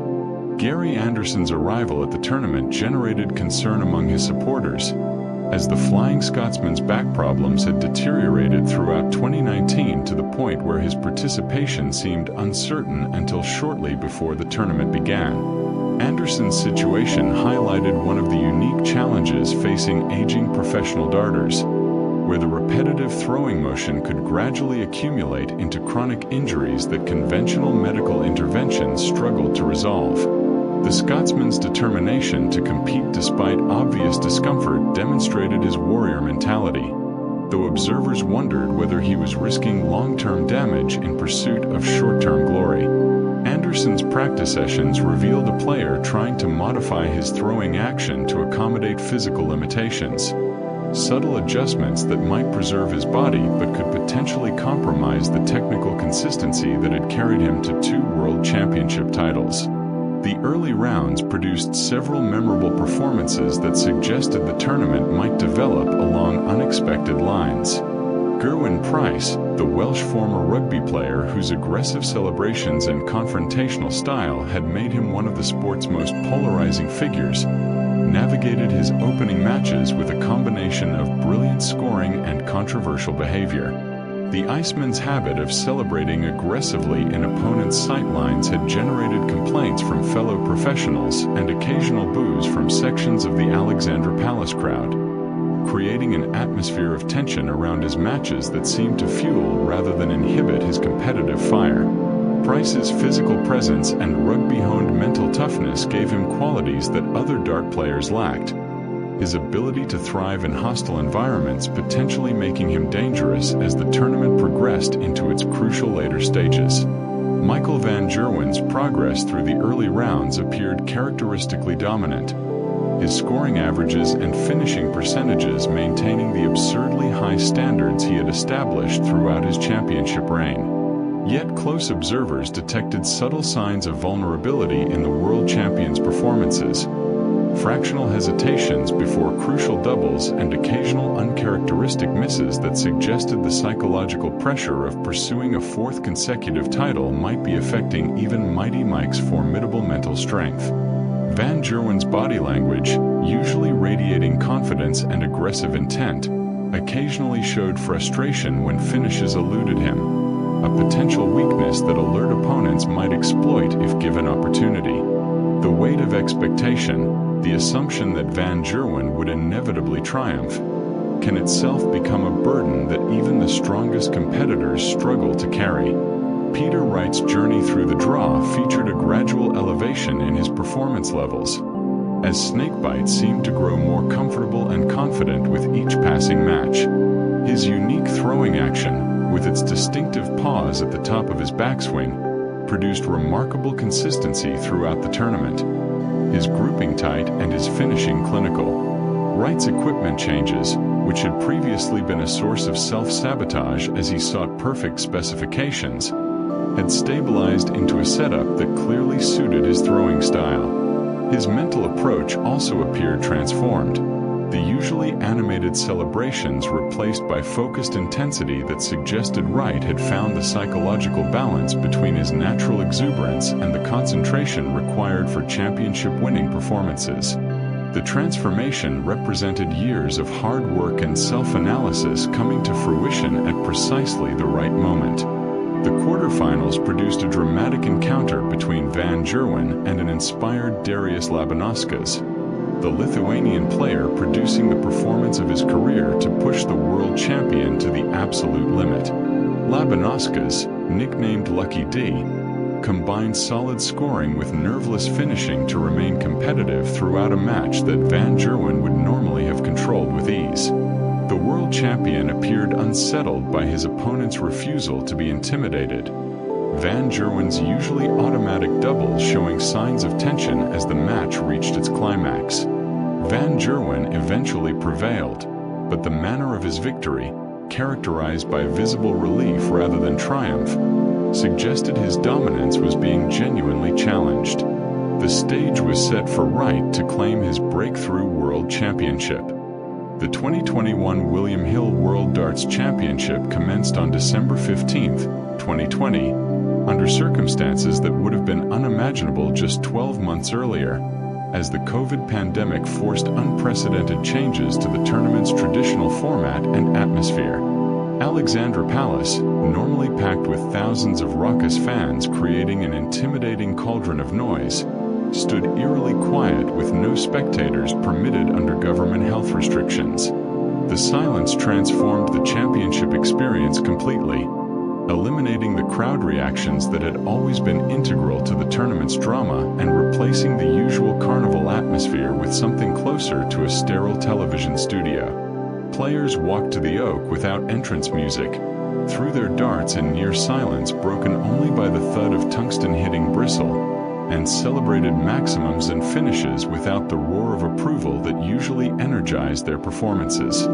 The tournament field assembled knowing that the championship would be decided under the strangest circumstances in professional darts history, with the absence of crowds creating an entirely different psychological environment. Some players welcomed the change, finding that their concentration improved without the distraction of crowd noise and movement, while others struggled without the energy that packed crowds provided. Peter Wright arrived as defending champion, though his title defense would unfold under conditions so different from his triumphant victory 12 months earlier that comparison seemed almost meaningless. Snakebite's flamboyant appearance and elaborate walk-up routine, designed to entertain and engage with spectators, seemed oddly out of place in the empty arena. His theatrical gestures playing to television cameras rather than living, breathing fans. The psychological adjustment required to perform at peak level in such an unnatural environment would prove crucial to championship success. Michael van Gerwen entered the tournament determined to reclaim the title he had surrendered so comprehensively to Wright in the previous year's final. The Dutchman's form throughout the COVID-disrupted 2020 season had been solid rather than spectacular, his usual dominance of the professional tour compromised by the pandemic's impact on tournament schedules and playing conditions. Van Gerwen had always thrived on the energy of crowds, his aggressive celebrations and fist-pumping intensity feeding off spectator reactions to create momentum. The silent arena threatened to neutralize one of Mighty Mike's greatest strengths, his ability to use crowd energy to intimidate opponents and elevate his own performance levels. How Van Gerwen adapted to these unprecedented circumstances would determine whether he could return to championship glory or whether the new environment favored different playing styles and temperaments. Gerwyn Price, the controversial Welshman whose aggressive celebrations had made him one of the sport's most polarizing figures, arrived at Alexandra Palace in excellent form but facing unique challenges. The Iceman's confrontational style, His habit of celebrating dramatically in opponents' sightlines and staring them down during matches had previously fed off crowd reactions, whether positive or negative. Price seemed to thrive on hostility, using boos and jeers as motivation rather than allowing them to undermine his concentration. The silent arena removed this dynamic completely, eliminating both the supporters who cheered his brilliance and the detractors who loudly disapproved of his behavior. For Price, the absence of crowds might prove either liberating, allowing him to focus purely on his darts without external distractions, or disorienting, removing the confrontational energy that had always fueled his competitive fire. The early rounds unfolded with an unusual calmness that emphasized the tournament's altered atmosphere. Spectacular scores and dramatic finishes, which would normally have generated explosive crowd reactions, were greeted with polite applause from the handful of tournament officials and television production staff present in the arena. Player celebrations, usually performed for the benefit of cheering supporters, seemed oddly muted and self-conscious without an audience to appreciate them. The silence amplified other sounds that were normally drowned out by crowd noise: the thud of darts hitting the board, players' footsteps on the stage. Even their breathing during pressure moments became audible in the empty venue. Some players found this heightened awareness of ambient sounds distracting, while others appreciated the ability to hear their own darts' impact and use this auditory feedback to adjust their throwing. Gary Anderson's tournament run demonstrated that even without crowds, the Flying Scotsman's class and competitive fire remained formidable. Anderson had continued to battle his chronic back problems throughout 2020, the pandemic lockdowns actually providing unexpected recovery time that allowed his body to heal more completely than would have been possible during a normal packed tournament schedule. His progress through the early rounds featured vintage Anderson, his scoring power undiminished and his finishing solid, though close observers could still detect subtle modifications to his throwing action designed to protect his troublesome back. The Scotsman's deadpan personality and understated celebration style seemed almost perfectly suited to the silent arena, his focus entirely internal rather than seeking validation or energy from external sources. The quarterfinals produced a fascinating encounter between Price and Daryl Gurney, a match that showcased how the absence of crowds altered competitive dynamics. Price's aggressive celebrations, which would normally have generated either cheers or boos from different sections of the crowd, played out in near silence, broken only by Gurney's visible irritation. The Northern Irishman clearly found Price's behavior unsporting, but without crowd noise to either validate his complaints or drown them out, the tension between the players became the match's dominant narrative. Price's combination of brilliant darts and controversial gamesmanship eventually overwhelmed Gurney, setting up a final against Anderson. The Iceman would claim his first World Championship in the silent arena. The 2022 William Hill World Darts Championship commenced on December 15, 2021, marking a tentative return to normality as crowds were permitted back into Alexandra Palace after the silent, pandemic-affected championship of 12 months earlier. The roar of spectators greeting players' entrances, the collective gasps at spectacular scores, and the explosive celebrations of brilliant finishes all returned to transform the tournament experience back into the raucous celebration of skill and drama that had always defined the event. The atmosphere felt electric with renewed energy, as if fans were determined to make up for the year they had lost to COVID restrictions by creating even more noise and spectacle than before. Players visibly fed off this restored energy, their celebrations more animated and their emotional investment more apparent now that they once again had audiences to engage with and entertain. The tournament field assembled with unprecedented depth of quality, as a new generation of elite players had emerged to challenge the established hierarchy that had dominated professional darts for the previous decade. Michael Smith, nicknamed Bully Boy, arrived at Alexandra Palace in excellent form but carrying the psychological burden of never having won a major television ranking final despite reaching numerous championship matches. Smith's situation represented one of the sport's most fascinating psychological puzzles. A player possessing all the technical tools required for championship glory, yet repeatedly failing to convert opportunity into ultimate success.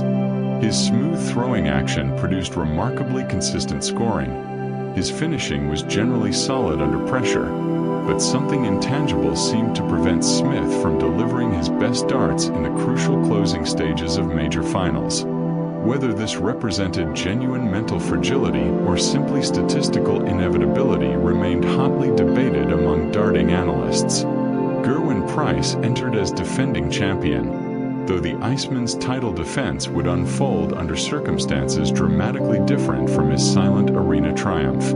Price thrived on confrontation and crowd energy, whether positive or negative, and the return of spectators meant his aggressive celebrations and controversial behavior would once again generate the visceral reactions that fueled his competitive fire. The Welshman's physical conditioning, superior to perhaps any player in professional darts history, gave him stamina advantages that could prove decisive in extended matches. Price's combination of rugby-honed mental toughness, dedicated fitness training, and undeniable darting ability made him a formidable champion, though questions lingered about whether his confrontational style had peaked or whether further evolution might be possible. Peter Wright's arrival at the tournament generated intrigue due to his recent struggles with form and equipment changes. Snakebite had endured a difficult year by his standards, his usually reliable scoring becoming erratic as he experimented with different dart specifications in search of the setup that had carried him to World Championship glory 2 years earlier. Wright's willingness to change equipment mid-tournament, even mid-match, baffled his fellow professionals but seemed intrinsic to his temperament and approach. His elaborate hairstyles and flamboyant outfits continued to generate headlines, though beneath the showmanship lay a player searching for the technical consistency that championship contention demanded. Wright's situation highlighted the fine margins separating world-class performance from frustrating inconsistency, how subtle equipment changes or mental adjustments could transform a player's results completely. The early rounds featured several impressive performances from younger players who were beginning to challenge the established elite. Luke Humphries demonstrated scoring power that matched anyone in the field, his heavy scoring putting opponents under immediate pressure and forcing them to respond with matching firepower or fall behind. Humphries' smooth, repeatable throwing action and apparently unflappable temperament suggested a player capable of reaching the sport's highest levels, though whether he possessed the intangible qualities required to win major championships remained to be proven. The emergence of such talents demonstrated the PDC Development Tour's success in nurturing young players and providing pathways to professional success, creating depth of competition that benefited the sport even as it made championship success increasingly difficult to achieve. Gary Anderson's tournament run proved shorter than hoped, as the Flying Scotsman's chronic back problems continued to restrict his movement and compromise his throwing action. Anderson's situation had become increasingly poignant, as his mental game remained sharp and his competitive fire undiminished even as his body imposed limitations that made sustained excellence progressively more difficult. The Scotsman's warrior mentality refused to acknowledge these restrictions publicly, his post-match interviews maintaining characteristic humor and optimism. But observers who had watched Anderson throughout his career could detect the subtle grimaces and adjustments that revealed his discomfort. Professional darts demands repetitive motion that can accumulate into chronic injury, and Anderson's struggles represented the inevitable cost of decades spent perfecting an activity that placed sustained stress on specific muscle groups and joints. Michael Smith's journey through the draw featured increasingly impressive performances as Bully Boy's confidence grew with each successive victory. Smith's scoring throughout the tournament was remarkably consistent, his ability to hit big numbers and maintain high averages putting opponents under sustained pressure. His finishing, which had occasionally let him down in previous championship runs, appeared more solid than in past tournaments, suggesting Smith might finally be developing the mental resilience required to convert opportunity into ultimate success. The psychological transformation from talented contender to championship winner often occurs suddenly when players discover the mental approach allowing their abilities to flourish under pressure. Smith's moment had finally arrived. The BDO World Championship entered a transitional period following Raymond van Barneveld's departure to the PDC in 2006. As the Lakeside organization struggled to maintain its prestige and relevance in an increasingly bifurcated professional darts landscape. The 2008 championship commenced on January 5th at the Lakeside Country Club in Frimley Green, with the familiar venue providing continuity even as the tournament's competitive standing continued to decline relative to the PDC's increasingly dominant Alexandra Palace event. The BDO field still contained talented players capable of producing exceptional darts, but the organization's inability to retain top performers or attract emerging stars meant the championship's overall quality was gradually diminishing. The romantic notion of Lakeside as darts' spiritual home persisted among traditionalists, though pragmatic observers recognized that professional sport inevitably gravitates toward wherever the best players compete for the largest prizes. Mark Webster's victory in the 2008 championship represented the continuation of established patterns, as the Welshman became yet another talented player who would use Lakeside glory as a springboard to PDC success. Webster's combination of solid scoring and reliable finishing proved sufficient to navigate a field that lacked the depth of previous years, his victory confirming his status as a complete player capable of handling championship pressure.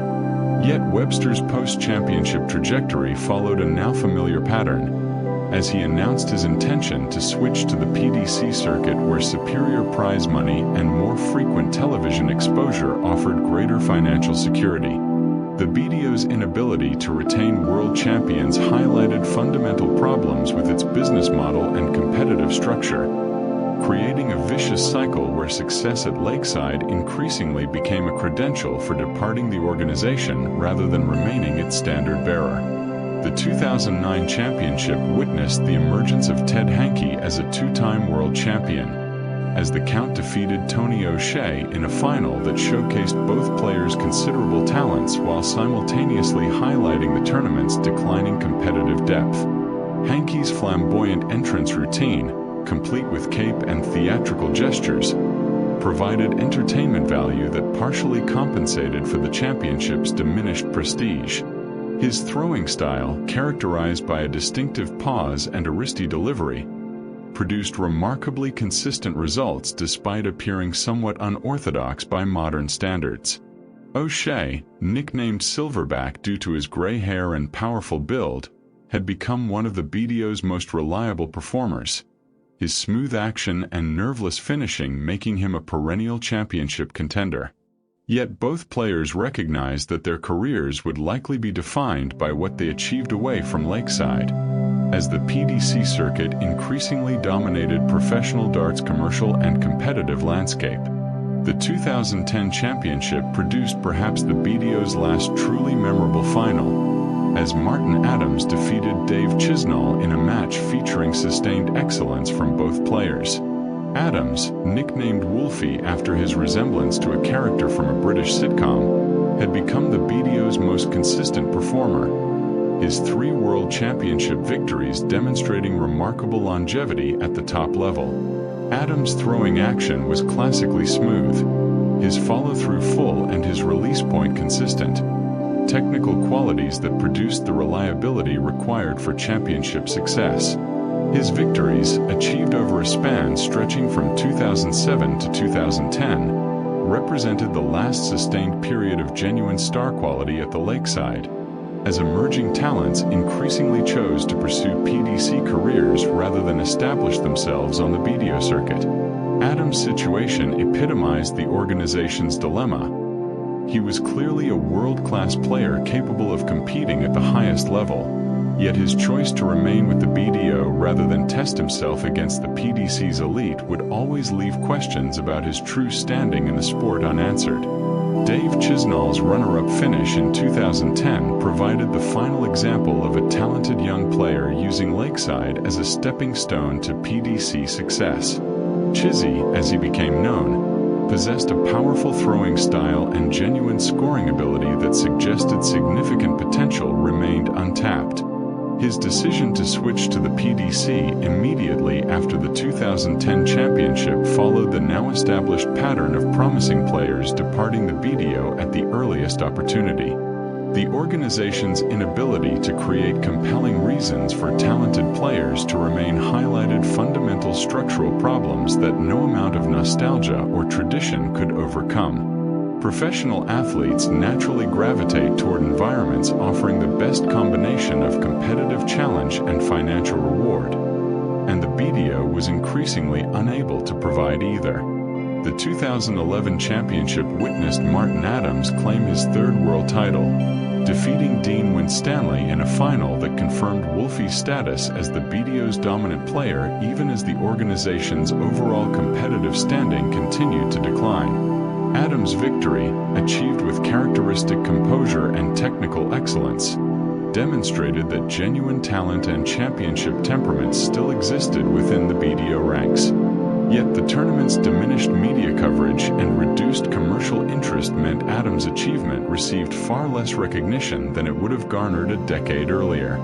The championship's slide into relative obscurity represented a tragedy for players like Adams, whose considerable abilities deserved a larger stage but whose loyalty to the BDO meant they would never receive the recognition that similar talents achieved in the PDC environment. The situation raised uncomfortable questions about the relationship between sporting merit and commercial success, how organizational decisions and market forces could determine whether talented athletes received appropriate recognition for their achievements. Christian Kist's unexpected victory in the 2012 championship provided a brief moment of renewed hope, though the underlying organizational problems would soon resurface. The BDO's decline continued despite occasional bright spots. The BDO World Championship entered its twilight years during the period from 2013 to 2016. As the organization's decline accelerated and the tournament's relevance to mainstream professional darts diminished to near irrelevance. The Lakeside Country Club in Frimley Green continued to host the championship each January, the familiar venue providing aesthetic continuity even as the competitive quality and public interest steadily eroded. The tournament retained a dedicated core of supporters who valued tradition and history, spectators who appreciated the intimate atmosphere and accessible ticket prices that contrasted sharply with the PDC's increasingly commercialized Alexandra Palace Spectacular. Yet these romantic qualities couldn't disguise the uncomfortable reality that the BDO Championship had become a developmental event, a proving ground where promising players demonstrated their abilities before inevitably transitioning to the PDC circuit where the sports elite competed for substantially larger prizes. Scott Mitchell's victory in the 2015 championship represented both the best and worst of the late period BDO, as Scotty Dog produced genuinely excellent darts to claim his maiden world title while simultaneously highlighting the tournament's diminished depth. Mitchell's combination of heavy scoring and clinical finishing throughout the tournament would have made him competitive in any era, his technical ability and mental strength demonstrating authentic championship qualities. His victory over Martin Adams in the final showcased two contrasting generations of BDO excellence, with the veteran Wolfie seeking his fourth world title against the powerful young challenger determined to announce his arrival as a world-class performer. Mitchell's triumph confirmed his status as a complete player, yet the muted reaction to his achievement beyond the Lakeside faithful highlighted how far the BDO Championship had fallen in the wider darting community's estimation. The 2013 championship had witnessed Scott Waits claim his second world title, defeating Tony O'Shea in a final that epitomized the tournament's awkward position in professional darts landscape. Waits, nicknamed Scotty Too Hottie after a professional wrestler, possessed genuine talent and had demonstrated his ability to perform under championship pressure. His smooth throwing action and reliable finishing made him one of the BDO's most consistent performers, though his decision to remain with the organization rather than test himself on the PDC circuit meant his true standing in the sport would remain forever unclear. O'Shea's third runner-up finish cemented his unfortunate legacy as Lakeside's greatest nearly man, a talented player who repeatedly came close to championship glory without ever quite achieving it. Silverback's inability to convert opportunities into ultimate success became increasingly poignant with each passing near miss, his situation demonstrating how psychological barriers can prove as insurmountable as technical limitations. Stephen Bunting's victory in the 2014 championship provided temporary hope that the BDO might retain a talented champion, as the bullet demonstrated scoring power and finishing ability that marked him as genuinely special. Bunting's performances throughout the tournament featured sustained excellence. His combination of heavy scoring and nerveless finishing under pressure announcing his arrival as a world-class player regardless of organizational affiliation. His youthful exuberance and obvious talent suggested a bright future, though perceptive observers recognized that such gifts would inevitably attract PDC interest. Bunting's decision to switch organizations immediately after his Lakeside triumph followed the now familiar pattern, confirming that BDO Championship glory had become merely a credential for departing the organization rather than remaining its standard bearer. The cycle had become depressingly predictable. Talented player emerges, wins Lakeside title, immediately leaves for PDC opportunities. Glenn Durrant's emergence in 2016 as a first-time finalist represented perhaps the BDO's final discovery of genuine world-class talent, though even Duz's considerable abilities would ultimately prove insufficient to reverse the organization's terminal decline. Durrant's throwing style was classically smooth, his follow-through full and his grouping tight, technical qualities that produced remarkable consistency. His mental strength and competitive fire marked him as a player capable of handling championship pressure, qualities that would serve him well throughout an increasingly distinguished career. Durrant's runner-up finish to Scott Mitchell in 2016 provided compelling evidence of his championship potential, setting the stage for future Lakeside glory while simultaneously foreshadowing his inevitable departure to the PDC once he had established his credentials as a complete player. Scott Mitchell's second World Championship victory in 2016 confirmed his status as the BDO's dominant player during this troubled period, though his achievement received minimal recognition beyond the organization's diminishing supporter base. Mitchell's technical excellence and championship temperament deserved greater acknowledgement, yet the BDO's marginalization meant his accomplishments were largely ignored by the wider darting community. The situation highlighted the uncomfortable relationship between sporting merit and organizational prestige, how talented athletes' achievements can be devalued by the competitive context in which they occur. Mitchell faced a cruel dilemma: remain loyal to the BDO and accept limited recognition, or switch to the PDC and risk being just another competitor in a far deeper field. His ultimate decision to remain with the BDO, at least temporarily, demonstrated admirable loyalty even as it likely cost him opportunities for greater financial reward and recognition. The period from 2013 to 2016 witnessed the BDO Championship's television coverage gradually diminish, with the BBC reducing its commitment and overall broadcast quality declining noticeably. The tournament's presentation, once comparable to the PDC's production values, increasingly felt dated and amateurish. The gap between the two organizations widened with each passing year. The BDO World Championship entered its final years of genuine competitive credibility during the period from 2017 to 2019, as Glenn Durrant emerged as the organization's dominant force while simultaneously the entire BDO structure began showing signs of terminal institutional failure. The Lakeside Country Club in Frimley Green continued hosting the championship each January, providing familiar aesthetic continuity even as behind-the-scenes financial and administrative problems threatened the organization's very existence. Durrant's emergence as a three-time world champion represented both the BDO's final flowering of genuine talent and the predictable prelude to another star departure, as Duz's exceptional abilities inevitably attracted PDC interest once his credentials as a complete player were firmly established. The championships during this period showcased authentic darting excellence occurring within an organizational framework that was simultaneously collapsing, creating a surreal atmosphere where sporting achievement coexisted with institutional disintegration. Glenn Durrant's victory in the 2017 championship announced his arrival as the BDO's premier player, as Duzza defeated Danny Noppert in a final that featured sustained excellence from both competitors.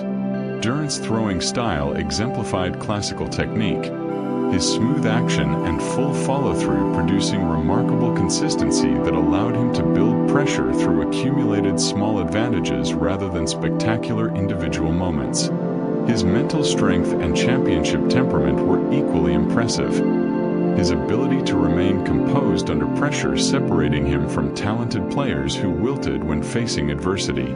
Durrant's combination of technical excellence and psychological resilience marked him as a complete player capable of succeeding at the highest level regardless of organizational affiliation, qualities that would serve him well when he eventually made the inevitable transition to the PDC circuit.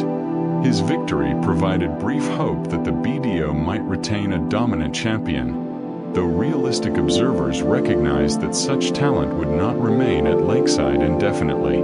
The 2018 championship witnessed Durrant successfully defend his title, defeating Mark McGeaney in a final that confirmed Duzza's status as the BDO's best player while simultaneously highlighting the organization's deteriorating circumstances.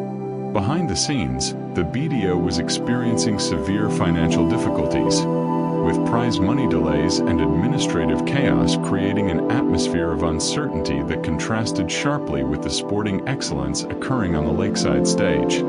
Players were increasingly vocal about their concerns regarding the organization's financial stability, with rumors circulating that some competitors had not received prize money from previous tournaments.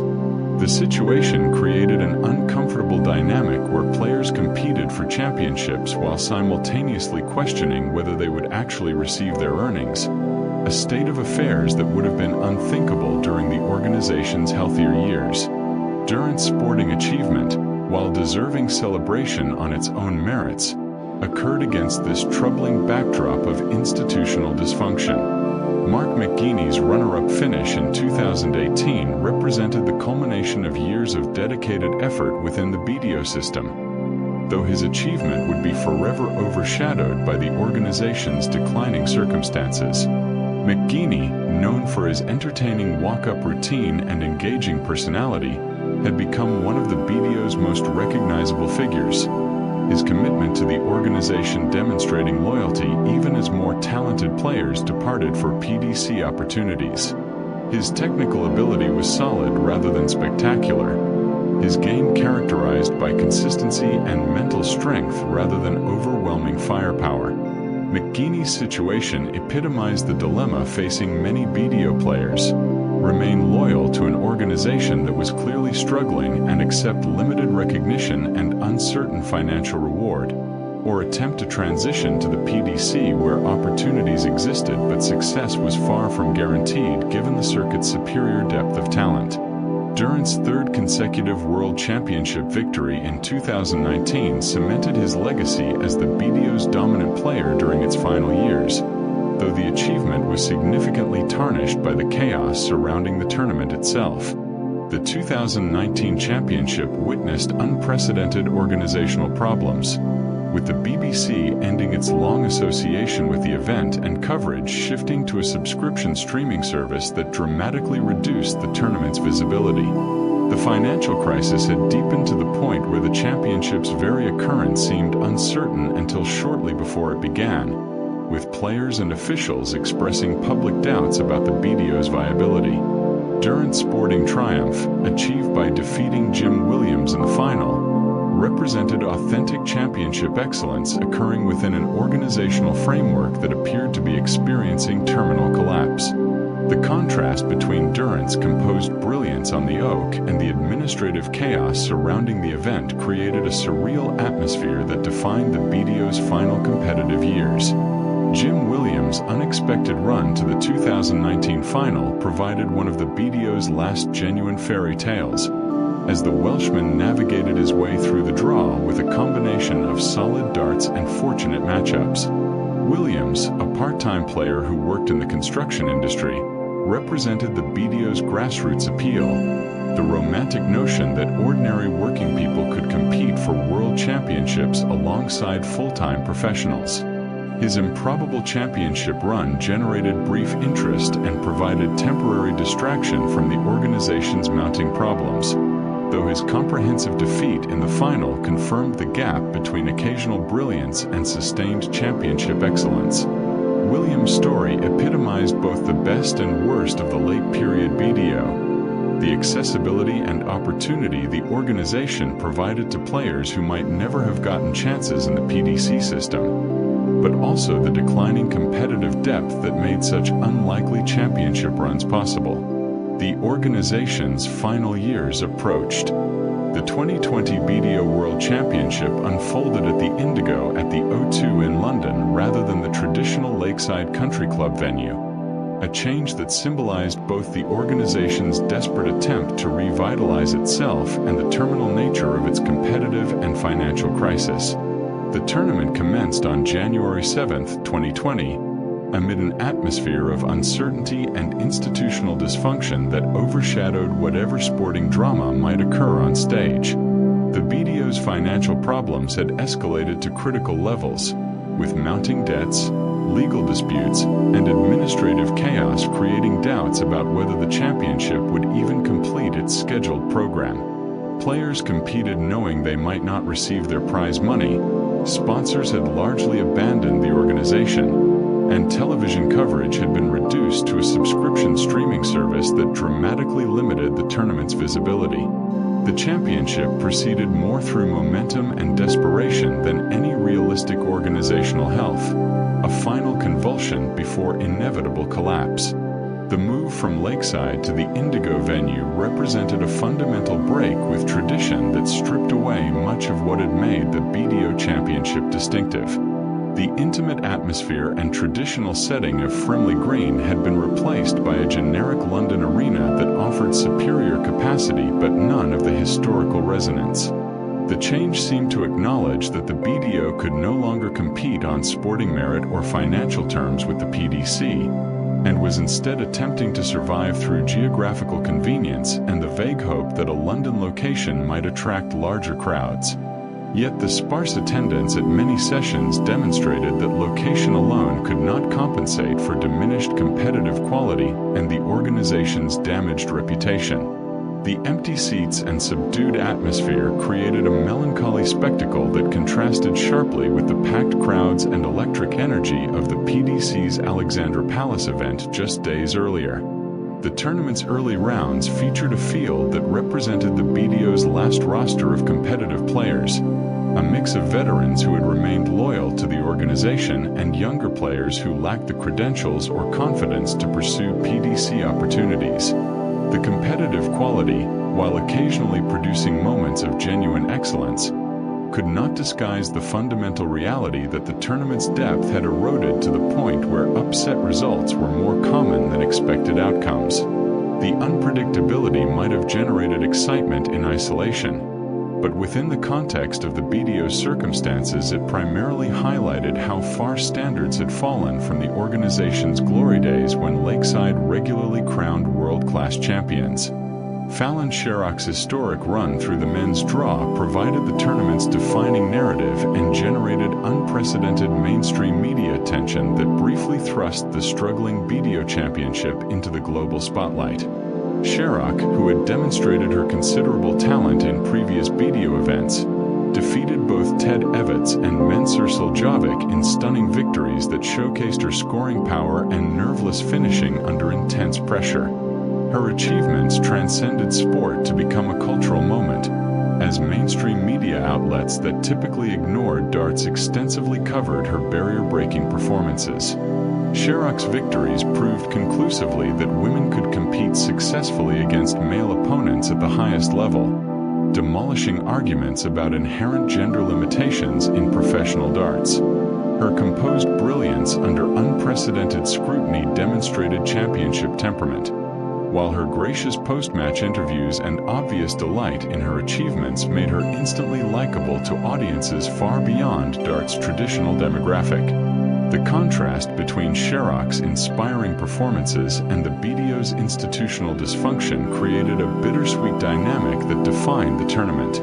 Here was a genuinely historic sporting achievement, a moment that should have been celebrated universally as a triumph for the BDO and professional darts generally, occurring within an organizational framework that was experiencing terminal collapse. The mainstream media coverage that Sherrock's victories generated represented the kind of publicity the BDO desperately needed. Yet the organization lacked the administrative capacity and financial stability to capitalize on this unexpected windfall of attention.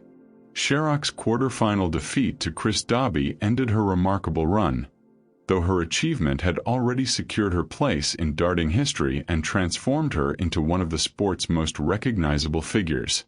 Her performances would ultimately benefit the PDC more than the BDO, as she leveraged her newfound fame into invitations to major PDC events where larger audiences and better prize money awaited. Wayne Warren's eventual championship victory represented both authentic sporting achievement and a symbol of everything that had gone wrong with the BDO. Warren, a 57-year-old Welshman making his first appearance in a World Championship final, produced solid darts throughout the tournament and fully deserved his triumph based purely on sporting merit.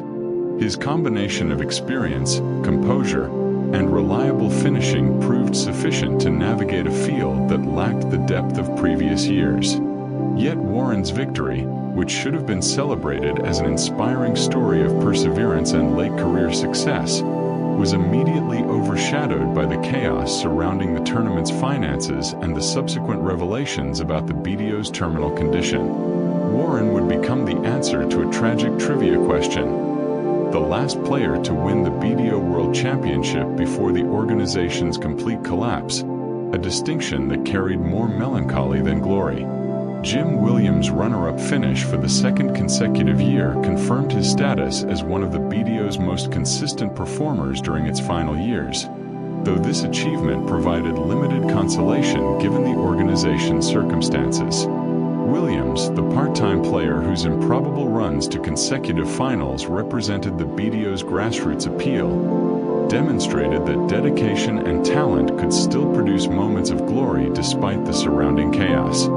The British Darts Organization's final dissolution in September 2020 marked the end of a once proud institution that had dominated professional darts for decades before experiencing catastrophic decline and collapse.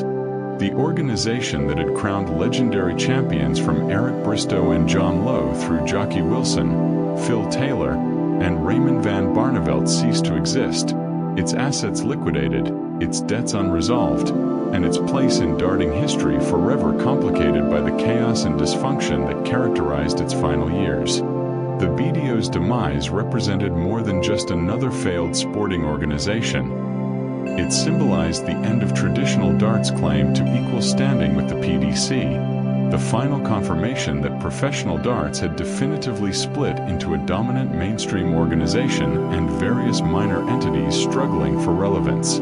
The collapse left hundreds of players without their expected competitive structure, unpaid prize money that would never materialize, and questions about how the sport's governance and competitive landscape would evolve in the absence of what had once been darts' original governing body. The immediate aftermath of the BDO's collapse created chaos throughout the darting community, particularly affecting players who had remained loyal to the organization despite its obvious problems. Many competitors discovered they would never receive prize money they had earned. Their sporting achievements transformed into financial losses through no fault of their own. The situation was particularly devastating for part-time professionals and amateur players who had incurred expenses traveling to tournaments with the expectation of potential prize money covering their costs. The BDO's failure to meet its financial obligations represented a betrayal of trust that damaged relationships throughout the sport, creating bitter divisions between those who felt the organization's leadership had been incompetent or dishonest and those who maintained that unprecedented circumstances beyond anyone's control had caused the collapse. The legal complexities surrounding the BDO's liquidation meant that recovering lost prize money was effectively impossible, adding financial injury to the psychological impact of watching decades of institutional history disappear. The World Darts Federation emerged as the primary organization attempting to preserve elements of the BDO's competitive structure and provide continuity for players who found themselves suddenly without their expected tournaments and championships. The WDF, which had existed since 1976 as dart's international governing body but had operated largely in the BDO's shadow, suddenly found itself thrust into a much more prominent role. The organization faced enormous challenges in absorbing displaced BDO players, establishing new tournament structures, and attempting to maintain some connection to traditional darts heritage while operating with limited resources and uncertain commercial prospects. The WDF's task was complicated by the fact that many of the sport's best players had already migrated to the PDC over previous years, meaning the competitive depth available to any BDO successor organization was inherently limited compared to professional darts glory days. The question of what would happen to the BDO World Championship, professional darts' oldest and most historically significant tournament, generated particular concern among traditionalists. The Lakeside Country Club venue, which had hosted the championship from 1986 through 2019, represented dart's spiritual home for many supporters, and the thought of that connection being permanently severed felt like losing an important link to the sport's heritage. The WDF eventually announced plans to establish its own World Championship, though the new tournament would necessarily differ significantly from the BDO event in terms of competitive depth, commercial support, and cultural significance. The WDF World Championship, when it eventually launched in 2022, would represent an attempt to preserve some element of traditional darts competitive structure rather than any realistic alternative to the PDC's dominance. The tournament's existence provided opportunities for players who lacked PDC tour cards, maintaining pathways to competitive glory that might otherwise have disappeared completely with the BDO's collapse.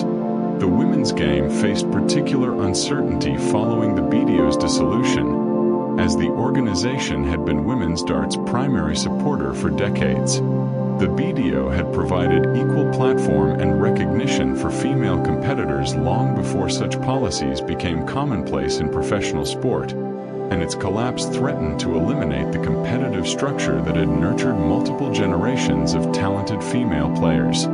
Lisa Ashton, who had won numerous BDO World titles and established herself as one of women's darts' all-time greats, found herself suddenly without the organizational support that had sustained her career. The WDF's commitment to continuing women's championships provided crucial continuity, though the reduced resources and platform inevitably meant female players would face greater challenges in achieving recognition and financial stability. The situation highlighted how organizational failure affects all participants regardless of individual merit, how institutional collapse can damage careers and opportunities that took years to build. The BDO story, from formation as dart's original governing body through decades of dominance and catastrophic collapse, served as compelling case study in organizational rise and fall. The institution that transformed darts from pub game into professional sport, crowned legendary champions and created enduring television spectacles, ultimately failed adapting to changing commercial realities. Its legacy remained complex. Genuine sporting achievements forever complicated by financial mismanagement and institutional dysfunction. As the darting community moved forward, the challenge involved remembering positive contributions while honestly acknowledging failures. The BDO's dissolution marked the end of an era in professional darts, closing a chapter that shaped the sport's development even as final pages were written in chaos and disappointment.